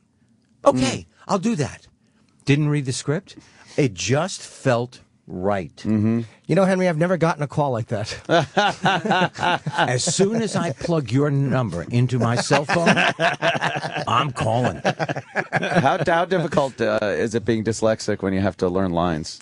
It is very, because Did the director get especially- mad when you used to go, yeah? Yes. Well, that was the German version. We did that in Germany. Yeah. Yes, Richie, you get up here. I will smack your toes. No, but you know when it's difficult? When you go into an audition and you're given the script cold, And now I have to read it, and I have to read it out loud, not having any time to prepare. Right. What I have done is I have made it up. I was really good at memorizing, so I memorized as much as I could. I made up the rest unabashedly. Wow. Walked in, and that's the way I auditioned. And some directors would say, "Excuse me, this is not the way it was written." And I would say, "You know what, sir? I'm giving you the essence of the character. Nice. And if I get the part, I will learn it completely." Right. Did that work, or did they? Well, I'm here. Yeah. I'm here. On the Opie and Anthony show. You know? Did you tell them after a while that you were dyslexic once you learned that you were? Did you At say, 31, I started to talk about it. That's when I learned. Right. And I didn't realize that other people never said a word, that it was something to be embarrassed about. I just thought, oh, my goodness, now I know why these things are difficult for me. Right. You know, and now when I travel around the country and I speak, I meet people who are fabulously powerful human beings, but they are illiterate. They cannot read. And they never allowed themselves to be promoted because they are so embarrassed. You know, it's pretty amazing. What do you see when you're dyslexic? Like if you're reading, like you don't see it all in reverse. What is it? Is it like if you read like a high school biology teacher? I leave out words. Oh, it just gets blurry. I get my brain shuts down. But for every human being, there is another way that it affects you. It is not the same for everyone. Every brain is wired differently. You're born that way. It's the way it is. I have trouble with those the small b and small d. You Constantly. Sometimes I have to look and actually go, which one is that? Like really give it thought. Absolutely. Yeah, those two. Yeah. That gets me all the time. Yeah. It's probably very common. Did you ever invite a girl back to your dead broom? Oh, God. Yuck. What a dom that was. My tribe. So you'll leave words out, and then how do you like go over a book, and like how do you? I'll tell you exactly. My wonderful partner, Lynn Oliver. We work always at her office. I get there at about 10 o'clock in the morning. We work until 1 o'clock in the afternoon. She sits behind the computer. I walk around the room. I talk. She types. Then she's got an idea. She types. I wait. Then she reads it back. Then we argue over every word. Oh, God. And together we have written 23 novels for children that way. That's an amazing way to talk, because sometimes the frustrating part of writing is actually sitting down and typing. To talk it out to somebody, will you say, like, so you have an idea, like, okay, the ghost wants to do this. Will you talk it through without it being exact dialogue? Like, just get the idea out there? Absolutely. That's the way we come up with every book. There's a sofa, 2 armchairs, and a rocking chair in front of Lynn's desk. I use all 3, but we sit in the armchairs and work out the story. And then sometimes the next day I'll wake up, I'll say, Lynn, I have no emotional connection to the story. I don't know how to write that story. So we go back to the drawing board until we get something where I know how to tell that story, and she does too. Do you, cause it's interesting to me, because what do you do if you come in on a day like, I had something recently happen, and I've been so lazy with writing that I just wrote bullet points. I'm like, I know I'll get to it, but I can't, it's hard to conjure the emotion back up. Like when you think of something, like you have the concept for this, and then 2 weeks later to bring that same enthusiasm or emotion back up. You know what is amazing? I'm driving across the city. I live on one side of the city, and she lives, her office is in West Hollywood. And Lynn Oliver Productions, you know. And I'm driving, and I'm thinking, I don't know what to write today. Oh, my, I'm panicking. I don't know. What are we going to talk about? I don't have the slightest idea. And then you start. And then it starts to flow. And when I leave her office, there are 8 pages or 6 pages in my hand that never existed before that are story. And I walk out of there, and I'm telling you, we've done this now for 10 years. Next year, Hank Zipzer is going to be 10 years old. It never ceases to amaze me that I walk out of there, and I had no idea walking when you in. first That's walked pretty in. cool. Yeah, Absolutely. yeah. So bullet points, I think, is a brilliant idea. I think it is a brilliant idea that you write it down so that you don't forget. And you'll be surprised. You will feel a little differently two Right. weeks later, and you'll fill them in. And then you'll come up with more bullet points. You give yourself, if you want to write out there, if the listeners are thinking about writing, 5 minutes a day, longhand, computer, talk it into your computer. There's now voice recognition that pretty much works, except for my Siri. I don't know what the hell she's saying. 5 minutes a day, and you will be shocked. Nice. At what you will end up with. And how do you handle the moments when you get the block? Because I'm sure there are days where you get in there and you both just go, okay. Will you sometimes just talk about other things? That's until right. It circles We talk back? about the kids. We talk about, we made Here Comes the Boom a year and a half ago in Boston. Oh. So that it took a long time to come out. And I'm very proud of that movie. But we'll talk about the making of the movie. We'll talk about what happened. We'll talk about my youngest son, Max, is now directing The New Normal. Oh, yeah. This young kid has gotten, he's broken into directing television. My oldest son has this phenomenal daughter with his wife, India Bell. My daughter stopped teaching. And she's got 3 sons. Lynn has 3 sons. And then you ease into the process. Right. Maybe something someone says kind of sparks an idea about the Exactly character. right. Okay. Here Comes the Boom. What are you playing that? I play a music teacher. It's really a wonderful, it's an emotional movie, a funny movie. Kevin James is physically a panther. He lost 70 pounds. It is about, I'm a music teacher, and they're cutting my job. They're cutting the program. And out of the blue, this slacker teacher, Kevin James, says, you know what? I'm going to save your program. He has no idea how. And he watches a UFC fight and realizes if you lose, you get $10,000. And he becomes a UFC fighter, and I'm his corner man who constantly forgets the stool. And it's funny. Selma Hayek is beautiful. Kevin is he's a physical comedian. And you really cheer. I've sat in the audience where the audience is yelling at the screen because the fights are so incredibly choreographed. I saw a promotion on UFC, Dana, and then they sent all the Dana's fighters. very excited about this. He loves this one. He's actually promoting it on Twitter, and he sent time. the fighters in the house to watch the movie. And they loved it. I mean, the fighters all talked The about real it. fighters came, and a lot of them are in the movie. Now, these guys, first of all, they are gigantic. I mean, like an apartment building. Yeah, we've had them all in. Who's know? in the movie? Do you know offhand? Who's in the movie? Uzu, who won I think he won the gold medal in jiu-jitsu from Japan. He's pretty much as wide as his country. Really? Yeah. And he doesn't breathe unless they don't use any energy unless they need to. They are Zen gentlemen outside of the ring.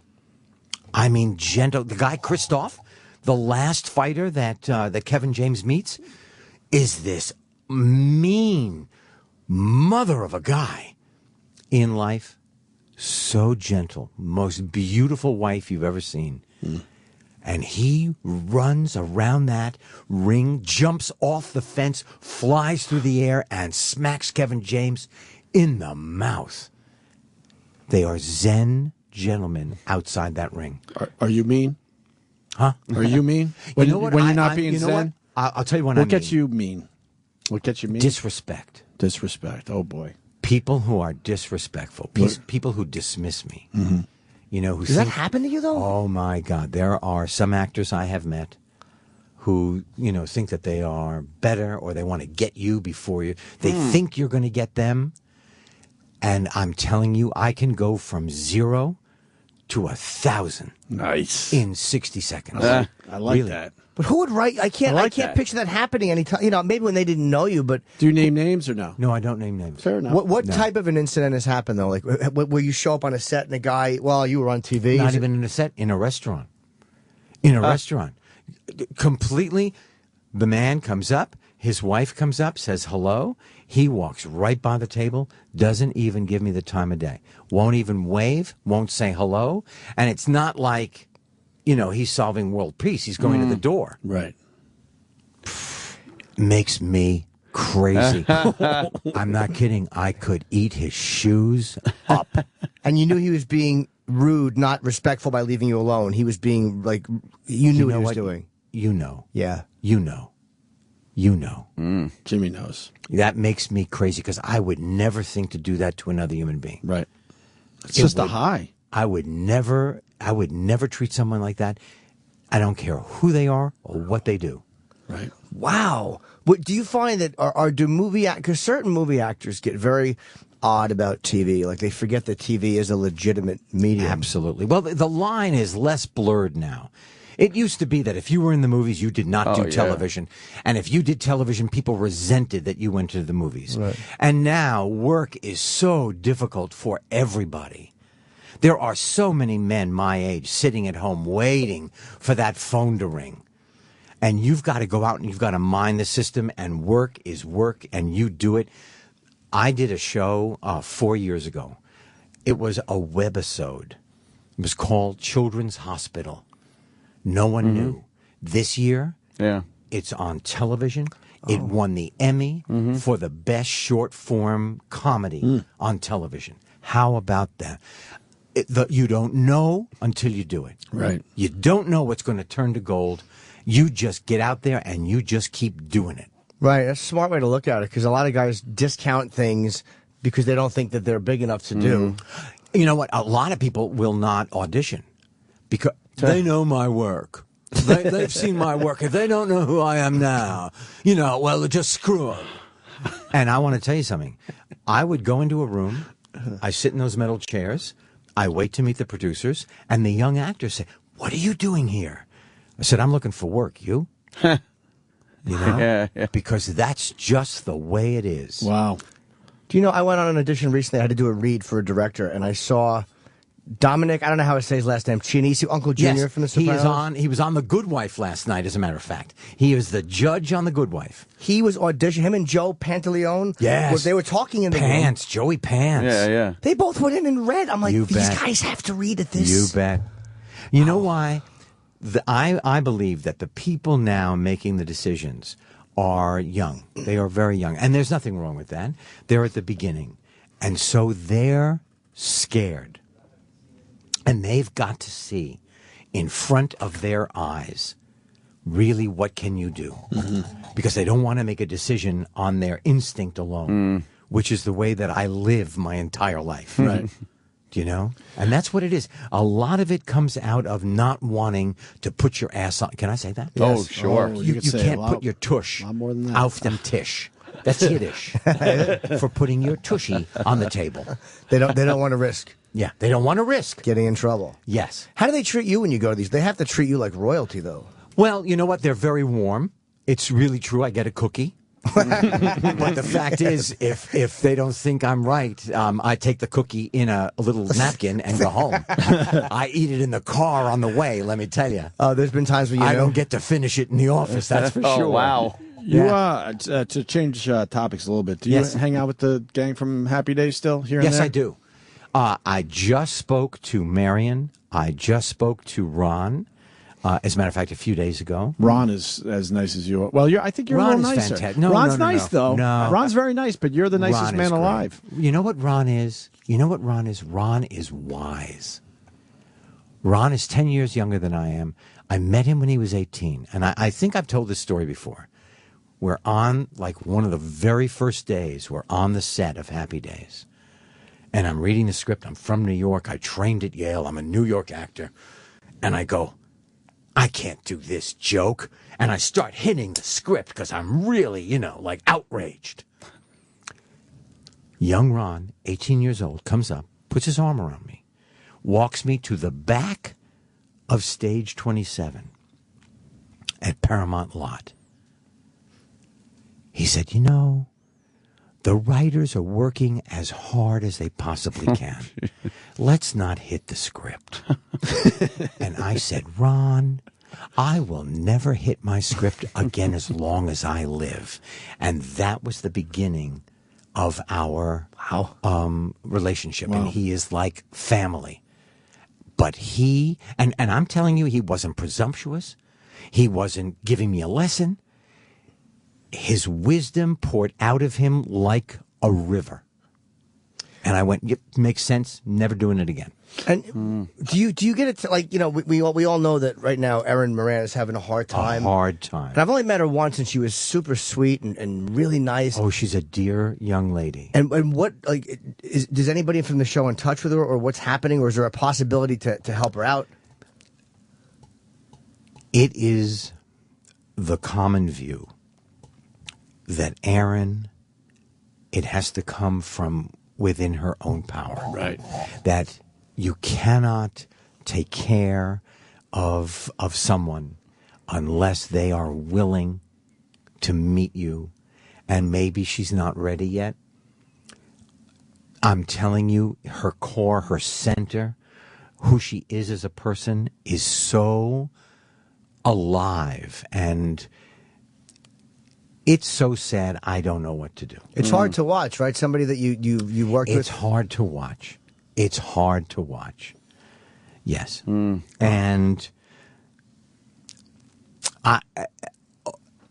we've talked about. I've talked to each member of the cast, and everybody, their heart soars for her. Yeah, it's a tough situation. Because, it's a tough situation. Yeah, they have to want to, get help themselves. Yes, right. Because otherwise, what are you going to do? You help for a second, and then they're back at the starting line, and then you help for a second, and then they're back at the starting line, and until they really want to, and then she has our support now, she will have our support then. When she's ready. Yeah, when she is ready. Yeah, it's also because a lot of, whenever there's such a successful show, some people go on to continually work, and other times people get typecast or people are afraid. It's really weird when a show ends. But you know what? We all get typecast. And here's the deal. And I think this is probably true across the board. You don't wait for somebody else to give you work. My expression is, I take my pick, I take my shovel, and I go to work every day and I mine the system. I am not waiting by that phone anymore. I'm going to figure it out. I'm walking down the street when I was here in New York, right out of graduate school, and I heard somebody say, wow, they're making this low budget movie, and Richard Gere was just let go. And I called my agent, and I got in, and I improvised, and I got the audition, and I was in The Lords of Flatbush. Wow. But you hear the information, and then you act on that information, and you make it happen. And that was your first real movie, right? That was my second. I made a movie called Crazy Joe with Peter Boyle. Okay. Oh, wait a minute. I might have that, actually. Yes, it was an Italian movie with an Italian director. I swear to God. Now, this has never happened before. I go into the audition with Giuliani. I don't know his name. Okay, so I walked in. My tush barely hit the chair. I sit down. I say hello. Thank you. No. My name is. Thank you. I say, okay. You don't want. Should I written to? Thank you. I go home. I get a call later in the afternoon. Come in for a fitting. I went, yeah, right, okay. I hung up. They called me back. They said, no. You got the part. It's 10 weeks' work. What? You're going to be Peter Boyle's driver. I said, no, wait a minute. All he said to me was, thank you. I didn't even get my full name out. He said, no, he liked the way you look. I go, okay, I like the way he looked too. So, and when you did Lords of Flatbush, who else was that? Was Stallone was in that? Stallone. Yeah. Perry King, who was at Yale at the same time. Yeah, he was an undergraduate, and I was in the drama school. And Paul Mace, bless his soul. Wonderful young actor. Paul Jabara. Bless his soul, great musician and actor, and he died also. That was 74, I'm guessing. Yes, yeah. And that was right before it came out in May of 74, and I got the Fonz in December of 73. Wow. Oh, so you had that before the movie came out? Yeah, I had it, yeah. Is that why you were afraid of being typecast for Grease 2? Because I think you played Butchie in The Lords of Flatbush? And I never thought of Butchie. Oh, you didn't? I only thought of the Fonz. Oh, okay. Because I did it for, at that time, what was that, like 8 or 9 years? Before Alan Carr, the great producer, came and asked me to do it. Were you kind of the singing and dancing didn't throw you at all for even considering Grease? No, because I am a dancer at Yale. One of the lead ballerinas for the Alvin Ailey group, Carmen de Lavalade, was my teacher.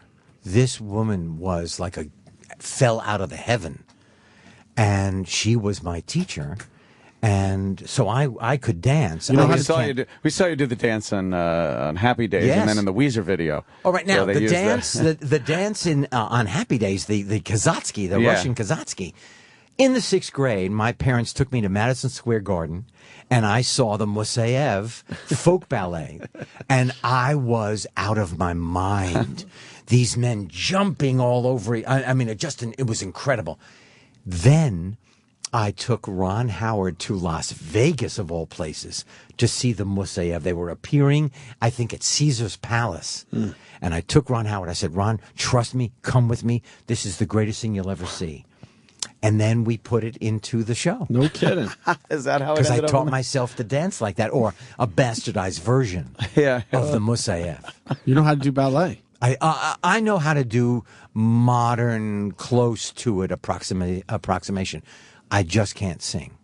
So that would have been, well, then Grease would have been a tough one, though. I mean, they No, offered... because they have a person sing for you. Oh, is that what they did? In Natalie Wood in West Side They Story. could have, yeah. Travolta did sing in Grease, but Yeah, he could have. sings. Yeah, it's been done plenty of times where They put a voice in for you, so I thought that would be all right. I just thought, well, I did the Fonz. But I sang for the very first time in my life in Here Comes the Boom. I'm the music teacher, and I borrow somebody's guitar at the airport. And this man comes to my house 8 weeks in a row, teaches me to play the guitar, teaches me the song. You had to learn how to play the guitar. I didn't. I don't think there is one note that I play on that guitar that is correct. They just but want it looks to look good, right? Look Man, like it you can looked good. play. I fooled myself. Really? It looks like you're really playing it. It does. Oh, that's great. It does. and somebody actually came over and was Showing you how to hold the teaching you? guitar and how this Yes. is how it's played, Yeah. but they didn't really Yeah. care how you sounded. Dan, a young man named Dan. That's, wow. What are you doing on Broadway, too? I know you have something on Broadway. Did you talk about that already? I don't think All you right, did. now, how great is this? I am living. You better be careful what you wish for, right? I opened in the movie on October 12th, right, which was just this past Friday, on Here Comes the Boom. 1 month later, I open on Broadway in a brand new comedy called The Performers. Okay? 2 wonderful couples. One couple, the man is a reporter and his fiancée. The other couple are porn stars. And they meet on the night of the Academy Award of the Adult Performers Awards. And their relationship starts to fall apart. And I am the Lifetime Achievement Award, Chuck Wood. And I am kind of like the glue that brings them back together again. Oh, wow. Very nice. It's funny. It's salty. It's PG-16. Right. I say things that make my socks go up and down. Oh, really? Involuntarily. I'm not kidding. But it's funny. It's emotional. And this brand new playwright, David Reed West, he is the age of my son, my youngest son, has written it. Evan Cabnet is directing it. No, not much older. Unbelievable. So now you can kind of watch a lot of porn at home and you say, look, it's for the role. I'm research. researching for the role. It's research. Yeah, it's Yes, research. I have it on my phone. Good for you. You see very As a little. matter of fact, you cannot believe how sexy it is. I have it playing while it's in my pocket. And my tush is having a party right now in my pants. The porn people aren't. I like the fact when things show a human side of them. I think that's interesting to hear what their relationships. This is an amazingly human play. I don't know if you know Cheyenne Jackson. Mm-hmm. He is a wonderful musical comedy star. This is his first acting role, straight with no music. Unbelievable. Ari Grainer was just in the movie For a Good Time Call. Entourage, yeah. Phenomenal. Daniel Breaker was on Broadway in Shrek.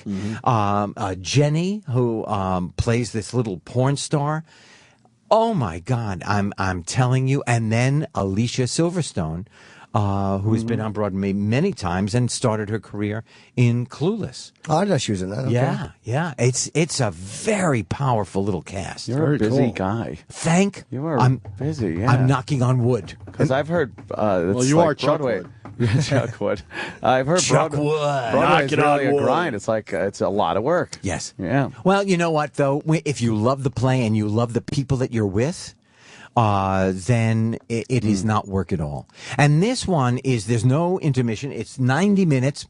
You're in, you're out. Wow, that's great. You know, it's you can go have dinner right after the play, have a great time, and laugh your way. When do we get the invite to see this there, Henry Winkler? Right now. Right this second. What's wrong with the Right invite? this second. Opie's Just always choose trying to among scam you some who free wants tickets. to come. I would There's love only to one see it. ticket. Yes. Jimmy and I will go together. Okay. Yes. Want to do Sure. a date night, Jimmy? I Me would and love you? that. Yeah, a couple of men We going wanna- to see it. Yeah. We want to go see Henry Winkler. I'll go. It's We'll go. October Shane 23rd. never wants to go to stuff. That's great for Henry Winkler. Previews are October 23rd. We start previews. Opens November 14th. And it's called The Performers. Yes, and you can just go to Broadway.com/show/performers. If you Google it, you'll be able to get tickets. I don't want to go to a preview show No. because let's do that again. I don't want to hear that. Okay. Do they redo stuff in or no? No. Oh, I'd love to do the No, preview. they don't. That's I want just to be a the dumb first joke. one talking about it in the previews. Yeah, we want to there go. To you go. Then we should go to the previews. It's at the Longacre Theater, which this year, I believe, it's 100 years old. Wow. So we're really in a traditional theater on 48th Street. The Performers. Do you miss New York? I love it every second I'm not here. How long were you? Oh, really? Yeah. You got sick of my it? body lives in L.A. My soul lives in Montana. My heart lives here in New York. Now, a couple things. When did you leave New York for good? I left when I was 27 years old. I went out to California. I had $1,000 I had made from doing commercials. I did Sanka coffee commercials and Schick razor blade commercials. I went out there for 1 month. I never came home. Wow, good for you. And the other thing is Montana. Why do people talk about Montana so much? I'll tell you why. It is the 44th in population and the 4th in size of states. They call it the Big Sky Country for a reason. You are cleansed in Montana. It is you stand in those rushing rivers, because I love to fly fish. right. We talked about that Yeah, we last know that. time. Oh, my goodness gracious me. I'll show you some pictures. I'm sorry that you can't see them on the radio, but holy cow. Everyone talks highly of Montana. Do you live there or just vacation? Just there? vacation. How long will you go to for? a wonderful place called the Fire Hole. And all you need to know is the guides are great, and the chef is from France. 22 people can stay at one time. Oh, my God, we laugh a lot, catch some fish. So you do a couple weeks. Unfortunately, not long enough. I think this next time I'm going to have to stay longer. What is the longest period you went without actually working? How long can you go just relaxing and enjoying life before Not you long. get crazy? Well, I can. All right. The honest truth, 10, 15 minutes. Really? Yeah. From the time Happy Days ended for about 8.5 to 9 years, it was a struggle. I sat in my office at Right after Paramount- Happy Days? Oh, my goodness. Because of the typecasting? Unbelievable. Oh, we love him. Oh, he's great. He was the Fonz. Oh, boy. And the only, offers I got, that's when I started producing. That's when I started doing MacGyver. Right. And started directing. So what was the first thing you did after the 8.5, 9 years that we know of? Okay, 1991, I did a television movie. Rest his soul, Gil Cates called me up and said, I'd like you to play in this movie. It was a real story. A man on Long Island, I think his name was Mr. Klein. His wife was in a car crash. She was pregnant. If they aborted the baby, his wife would live. And then they had a little girl, Ariel, and she could be the mom to Ariel, the girl that was already here. The Right to Lifers took him to the Supreme Court to stop him from getting an abortion for his wife to live. Wow. Oh, yeah, that's and that was the movie. heavy duty. I do believe that's Absolute Strangers. It was called. Wow, Absolute that's a quandary right there. What do you do? That's a quandary. What do you do? He thought, you know what? My daughter is here. My wife will be alive. She will take care of the daughter we have, and a tough choice. And you play who in it? I played the man. Oh, you do play the I man. did. I played Mr. What happened Klein. in the end? I need to know. I can't tell you. I know it's a spoiler from like 1990, but now I'll go watch it.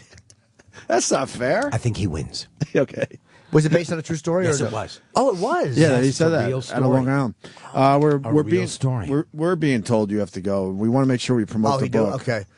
The Okay, book so there, Henry. we have. Do you think we could like start a thunderclap for "Here Comes the Boom"?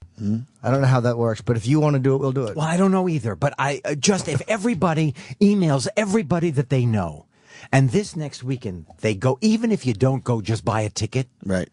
and then if you see me buy on the ticket. just buy a Don't go. ticket, Yeah, yes, and then yeah. if you see me on the street and you give me the ticket, I'll buy it back from you. Okay? Wow, and you get to have a little exchange with Henry Winkler. Yeah, sure. But I love this movie, and it came in about 5th, I think, this week. Yep. Yeah, it came in 5th, and I really think it deserves to come in A little higher close to than number that, 1. right? Have you gone to UFC? Have you gone to any fights? No, I have never gone. You should go. You It's, should it's go. fun. You would love it, Yeah. Henry. They'd go nuts if you were there. They'd be very happy. You were Yeah, With yeah. that temper of yours, you would love it. It's true. You would It's love true. it. Yeah, I have. We've to gone work to a up bunch it. of them. Yeah, I think that no, I think I'm going to go to a coffee clutch first and work my way up. Gentlemen, thank you for this great conversation. Always a pleasure to have You're you a in. Really? great guest. Nice We to have love you on. having you on. Thank you. And Broadway, don't forget the performers. October 23 previews and then November 14th. November It's 14th. here in New York. Here Comes the Boom, of course. Oh, Rogan's in that too. I forgot. Yeah. Stupid Joe's in that. Rogan's so, a good right? friend of ours. Joe's in it. Yeah, and we love Joe. Michael Goldberg is in it. Who's Michael Goldberg? His partner on the Mike air. Goldberg. Oh, Yeah. okay, yeah. Look at you, author, and then Broadway movies. Yeah. Oh my God! You know that Henry Winkler's working. Ghost Buddy. Yeah. The two boys in Ghost Buddy, Billy Broccoli and Hoover Porterhouse III, Sure. went to see. Went to see Here Comes the Boom. And did they That's like how it? loyal they are. That's awesome. Yeah. Wow. Okay, that didn't work. No, it's Hey, it was good. I tried. It's okay. Cross then- promotion. And don't forget Twitter, H Winkler, the number 4 real. Yeah. H Winkler 4 real. I follow am a you. Twitterholic. You're good. Thank you. All right, Great. gentlemen. Thanks, Thank you so sir. much. This is the Opie and Anthony Show.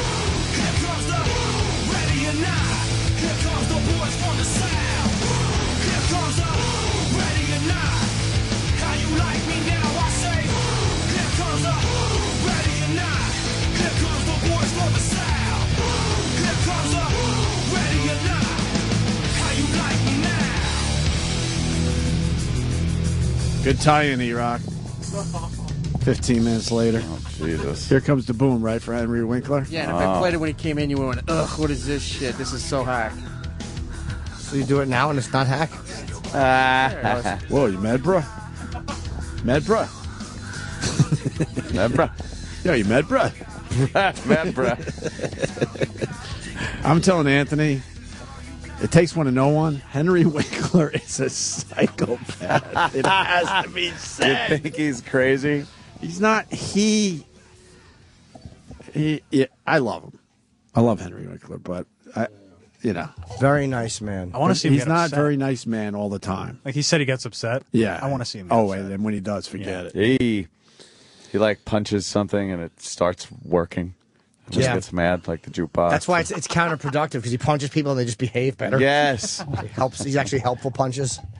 Me and Jimmy just took a leak next to Bruno Mars. What? That's what we do. Was he in the bathroom? Got a big cuck? Yeah, he was in the bathroom. He was in the stall while me and you were like having a little chit chat about Henry Winkler. Taking a shit or was he shy? What? Was he dropping a deuce? No, he was taking a leak in the stall because Shit or shy? Shit or shy? Oh, he has like 12 million Twitter followers. He's ridiculously famous. Bruno Mars I is never very heard famous. of him. Why? Because what I do, I go in the bathroom with Jimmy, and there's 4 stalls, and Jimmy goes all the way on the left, I go all the way on the right, and then you see who has to pee next to you. Yeah. Oh, yeah. And 'cause the there's guy only- move is to go to the stall at that point. Because you always need the buffer. I'll still go to the urinal. Nope. You go to the He's always trying to see my need- pecker. What? Why is he doing that? He's always trying to look at my pecker. I've seen your pecker. Good one, Chip. Nailed him. I used to like going into the bathroom at the old building, and Jim would be at one of the urinals, and his pants would be completely down to his ankle.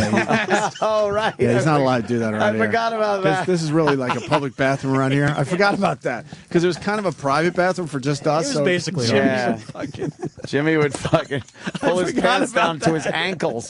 Like a Or I little would boy. pee under the stall thing. Yeah, so that- I forgot about that bathroom in the hallway. Or if everybody But it was our going, bathroom. how about everybody's going to the bathroom, Yeah. and he gets in there first, and then you open the door to walk in the bathroom, he'd be pants down to his ankles, bent over, spreading his ass cheeks apart. So you'd like walk right into his ass. Yeah, waiting for someone to come in. Or he would pee like 4 feet from the urinal. Yeah, there's another one. Bruno Mars is short. Jimmy. Yes. Very short. Was he guy. wearing a hat? Yeah, he was Oh, wearing I that did hat. see him. Okay. Was it a fedora? Wait, you didn't take the picture? Hipster I didn't have hat. my camera with me. I'm going to Pork get it pie. after. Okay, I'm going to do it at 10. Okay. Yeah, he's very famous. He is short. Yeah. Anyway, you want the letter to Miguel? I didn't forget. Dude. This was referenced earlier. Oh, Because God. I think we've done everything else, really. We talked a little football. Rocco. Everyone's team won this weekend, which usually happens. Well, No, everyone's team won. no. Patriots lost again, though. Fuck, they're 3-3. They're losing a lot of close games this year. American Beverage Association sues NYC over large soda ban. Oh, with that Good luck fucking with that. fruit mayor. So we've now mentioned that. And besides that, I think we're pretty much. Yeah, I mean, but you're mentioning things. You're just not dishing on them. No, because Dish. we've given our point on that. The mayor's an idiot. They're trying to say what kind of soda we can have. I like to drink as much soda as I can. It's got bubbles in it. Bloomberg's an idiot. We've done all the points. Yeah. He wants to ban the large sodas as people are drinking large beers right next to the soda guy. It doesn't make any sense. It's stupid. And then he supports the Nathan's hot dog thing. Right. He's just a twat. He's just an idiot. Because you know why? He's not going to take on the beer companies. He can't take on the beer companies. Both should be allowed, by the way. Thank you. Yes. And that's why I'm voting for Jerry Shepardini. Oh, no. Yeah? No. Why? Why wouldn't you? Jerry Shepardini.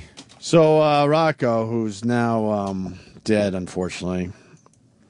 We had our love-hate with Rocco, but in the end, I liked Rocco. Boo! I'm a ghost, dude. Boo! We worked with him at AAF in the Boston area, the only station that really rocks. I'm gonna go around as a ghost and look at chicks' Bert and Ernie's. Ew, that's what you call tits? Oh, yeah. Oh, yeah. She had nice Bert and Ernie's. Bert and Ernie's. And I'll check out the chicks wearing their tea backs.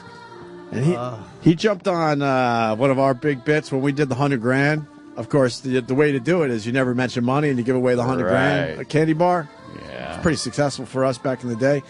Rocco decided to do his version, which was the toy Yoda. He did the toy Yoda, if you remember. Yes. Yeah. A toy Yoda. And then he gives you a little Yoda. Yeah. Rocco was all right. We had fun with Rocco. Anyway, he was part of the Unusual Suspects CD, the radio station CD. And this was referenced earlier. He did Letter to Miguel. He wanted his audience to believe that he was sponsoring one of those kids. Right. And it was time to write a letter to Miguel to see how he was doing in his little town there. So this is Rocco's letter to Miguel. Is it hilarious? It's amazing. Oh, boy. It's amazing. My name is Rocco. And with the music. Over the weekend, I was watching television, and I'm watching the commercial for sponsoring a kid. So I called up, and I told him, I want to sponsor a child. And I'm writing him a letter, but here's what I got so far. Dear Miguel, how are the things in your village? Is the drought over yet? I'm just sitting here playing Nintendo. It's about 95 degrees outside, and I have the AC on cube, so I stay nice and cool. My mom is such an asshole. She made me clean the pool. We had this huge party at the house with tons of people, and there was so much food we had to put it in our second refrigerator downstairs. and it just sat there for 2 weeks and spoiled. We had to throw it all away. When you go outside, I don't get it. Yeah, this is not. Why would you write this? It's going to make the kid feel bad. Yeah, I don't get the bit. It don't make no sense. This don't make no sense. Isn't the whole point to lift the little fella up? Yeah. Yeah, see? I mean, do you still have to pee outside, or do they have toilets yet? How's the insect problem? I heard it's pretty rough over there. I'm going to send you a can of Off. When it rains outside, does your mom make you guys mudslides? Right back soon, Rocco. How's that? I can feel the caring. I do care, damn it. Not only does Rocco suck, he's a dick. That was on a CD for purchase? Yeah, that was on a CD. That might be like, throwaway, whatever. That was deemed like one of his best things that needed to be showcased. It's a good one. Well, I'll tell you one thing. Yeah, that was good. Dave Douglas loved him. Oh, yeah. He did, Dave for real. Dickless. Now, Rocco was a good jock. Didn't Dave Dickless hire the Rocco? Yes, he did. Mm-hmm. I He never was called his him a good man. jock. He was his guy. Welcome back to the dating game. Bachelor number 1, if I were your lady, what would you do to impress me? I'd take you to the nation's capital, visit my big White House, make you feel like my first lady. Bachelor number 2, make up a rhyme describing our first date. A shot of gin to help me think, then drive my car into the drink. Bachelor number 3, what did you say to your first girlfriend? I said, Betsy, so faster. This country needs a flag. That indicates the end of the questioning round. Well, Princess, who's going to be the lucky guy? Well, it's a tough choice, Jim, but I think I'll pick Bachelor number 4. Number 4? We don't have a number 4. Well, of course you do. That's what she said. You see, if you got 3 choices and they're all just sad, you can make up another. Come on, Princess. I got $1 billion, and my ears are bigger than your ex-husband. Ooh, I just love a man who looks like a troll. This is fucking unlistenably bad. It's so bad. Why? This It was is on a fucking station CD. unlistenable. Like Sam said, for purchase. For purchase. This was for purchase. That's so Yo, who's fucking that? bad. Who is that bitch? Who's that be? Should I go find out? Thick in the legs. Yeah. Nice face. Like though. my mother had big fat ankles. It was a sign of Did she? success and prosperity. He's made a living playing Secret Agent 007. Now, the legendary actor stars in a movie about a man who befriends an ancient creature. 65-year-old Sean Connery is Dragon Ass. For Christ's sake, would you slow down? I'm Dragon Ass here. Breathtaking. This flying sucks. Heart-stopping. I've got no feeling in my left arm. I think I'm having a stroke. Sean Connery is Dragon Ass. Hurry up, Draco. Listen here. Give Draco a breako. I'm Dragon Ass. Dragon Ass. Now playing somewhere. Does he know that it sounds like dragging ass? I'm not sure. Oh, I didn't think so. Like it actually, if you put it into different context, it sounds like he's saying he's dragging ass. No, I didn't get that at all. Well, that's That's our just that's my crazy mind working. Yeah. That's our old station CD that we were part of. Yeah. It's terrific. That's to sell to people? Fantastic. Oh. Yeah, it had like musical performances. Beth Hart Band, Immortal. Oh, I remember that. Holy shit. Where'd she go? 3 Pound Thrill or something like that. 3 something Thrill Diana. The Refreshments Down Together. It's hard to read because it's a copy. Goo Goo Doll's Name. Really? Oh, God, I hated that. Oh, that was on our show. I wasn't a big fan of the Goo Goos. No? Our Lady Peace, Navid. I remember that one. They God did that Lives live on our show, Underwater, too. All Wrong. Hmm. And the Nixon Sister. I remember that. Yeah. Oh, boy. Yeah. Mm-hmm. Oh, the good old days. I was going to play one of these, but they're all who gives a fuck songs, except for the Goo Goo Dolls. I guess they were big at the time. Yeah, they were. Oh, fuck the Goo Goos. You hate that? Dunkin' Donuts. Can I have a large regular, please? Yeah, large regular. Yep. We're also doing a special on a movie called Field of Creams. Would you like to get that? All right. Man. Was he a nun? large regular, please? Large, regular, yes. What do you want in that? Cream and sugar? Cream and sugar? You want a Carrera? No thanks. All right, drive through. Hello? That's it. Can you speak up, please? Just ordered a medium black. Speak up, I can't hear you. I love this guy. Hello? I think she got fed up. Just drove Oh away. my God, this is just terrible. What? The fuck is this? Are they like pretending that they're at a drive-through? I think they're actually at a drive-through this time around. Awfulness. I think it was Why? the Hillman. Because, you know, he was crazy.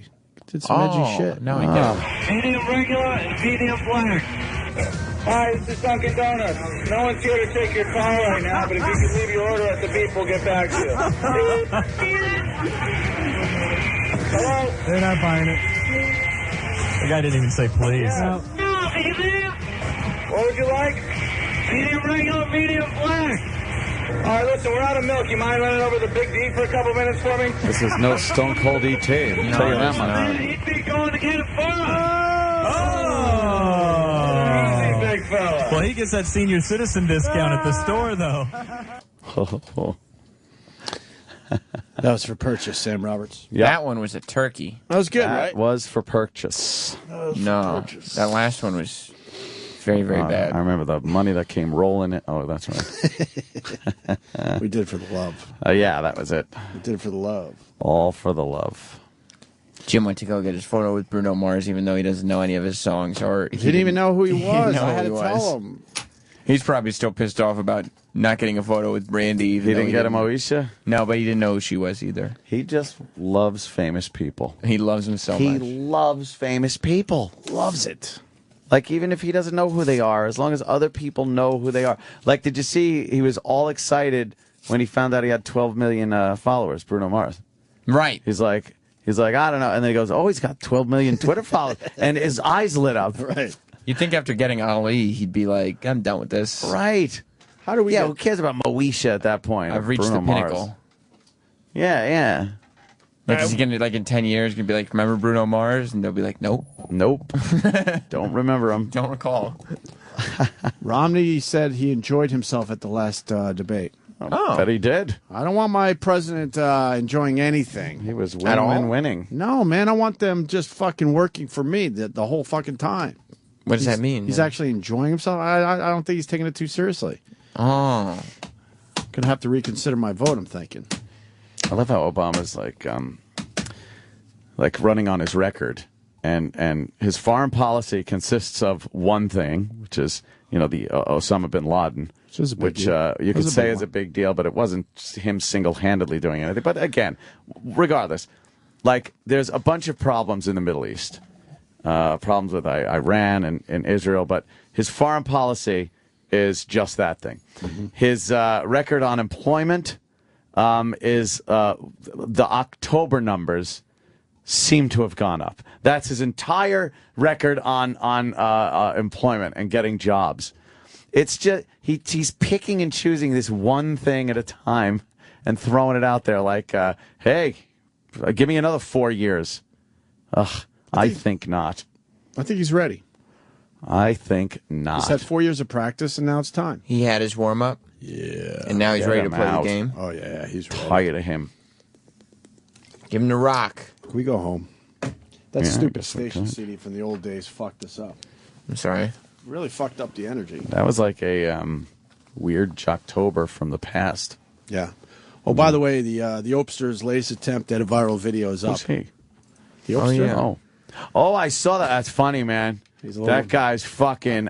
I see him a lot. That's the first time I talked to him. I usually see him marching up His laugh. 72nd Street with an American flag. His laugh's great. Yeah. He laughs with gusto. I don't usually do this. Go to the comments, because there's a guy. He's very mad. Guy's very mad. At what? Go down. Goofing on a vet? Yeah. How do you know he's a vet, you idiot? Yeah. Oh, did he remove his comment? Is he like fucking take care of animals or something? Yeah. You sound like a... I don't know where it is. Maybe maybe he got rid of his comment. He what? What happened, Jim? What happened? I see a picture of Bruno Mars. You don't know? No, he was. How old is he? He's young. Why? What's your question? He wasn't on. Oh boy. Disney or something, was he? Oh, he might have been one of those guys. I don't think so. Why? He could be one of those Disney guys. I interviewed a kid that reminded me of him. Yeah, he was a Disney guy. But it might not have been him. I mean, I don't think he was. I don't think he was either. Yeah. That's him? Yeah. Yeah, he was a Disney guy. Sam. No. That guy, I remember. That wasn't Bruno Mars. Who was it? You interviewed. Bruno Mars was famous even when you interviewed that kid. Oh, then he's not That a kid Disney has just guy. gone to do something with Michelle about. What, you think he was or no? Anyway, my latest attempt at the viral video is illegal, not legal. On the old YouTube channel, Opie Radio. Yeah, this guy's a hoot. Well, he wants the whole world to know that illegal not legal.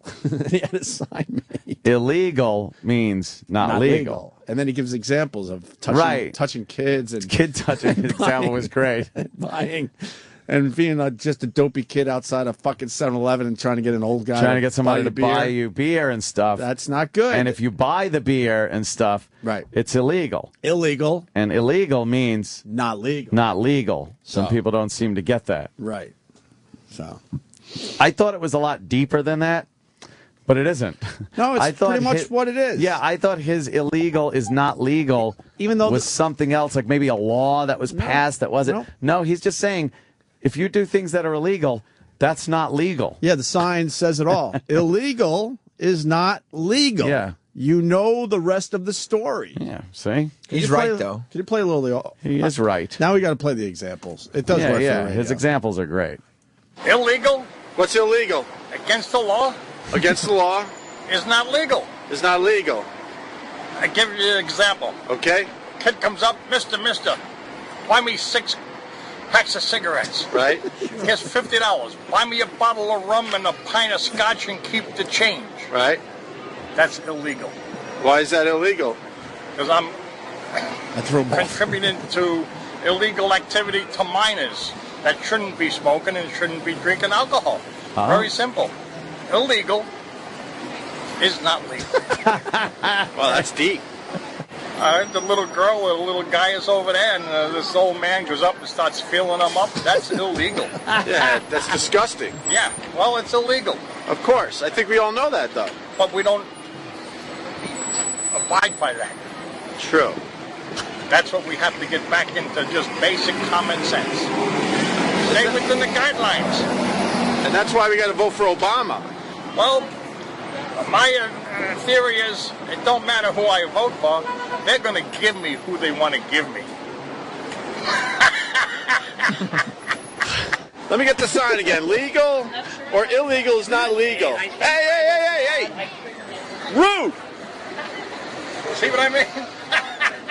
People have turned just one way. Me, and me only, and you don't count.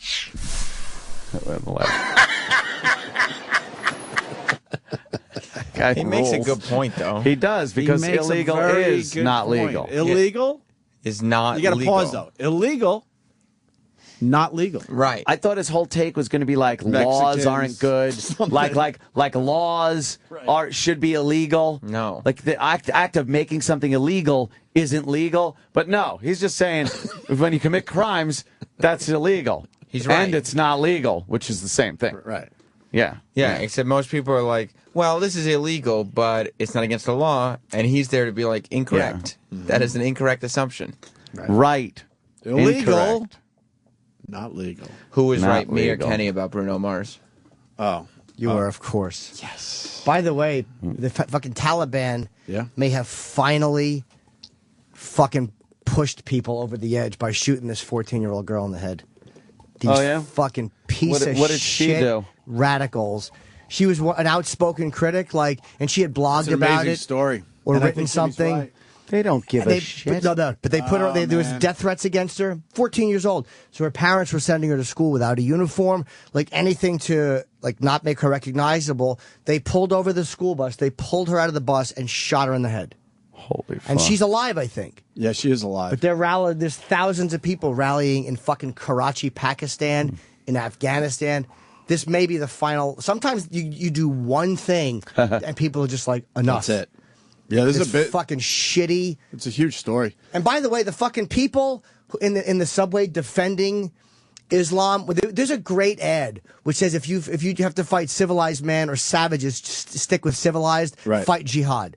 They don't once mention Islam. They don't once mention Muslims. They're talking about people who are for jihad are savages. Yeah, and they are. Mm-hmm. Not all Muslims, but like I think I said this already. But like, Muslims complain that you lump everybody into one category. So when you break it down to those people just doing jihad, they get mad at that too. It'll be interesting how this story plays out. It's a biggie. It really is a big one. Yeah. All right. We'll have more on that tomorrow, certainly. Wow. We should go home because He it's falls Monday. quick, dude. It's just amazing. I can watch that guy just falling off of that thing. The spaceman jumping. I did something like that once. Yeah. No, you didn't, Chip. Did you? Like 30,000 feet. You flew 30,000 feet. You fell that far? Fucking balloons. I wish we landed on your head. It was a balloon? Yeah, I wish you would have landed on your fucking head. Oh, good one, Marion. I miss Marion. Oh, yeah, she called the show a couple of days in a row, and we were too busy for her. Yeah. Have her try to call tomorrow. She won't call back now. Illegal. I'm not going to call back. Not legal. Not legal. This Saturday, Vegas. The Opie and Anthony Show is pretty much over. The show will be available later today with SiriusXM On Demand. After O&A Live is next.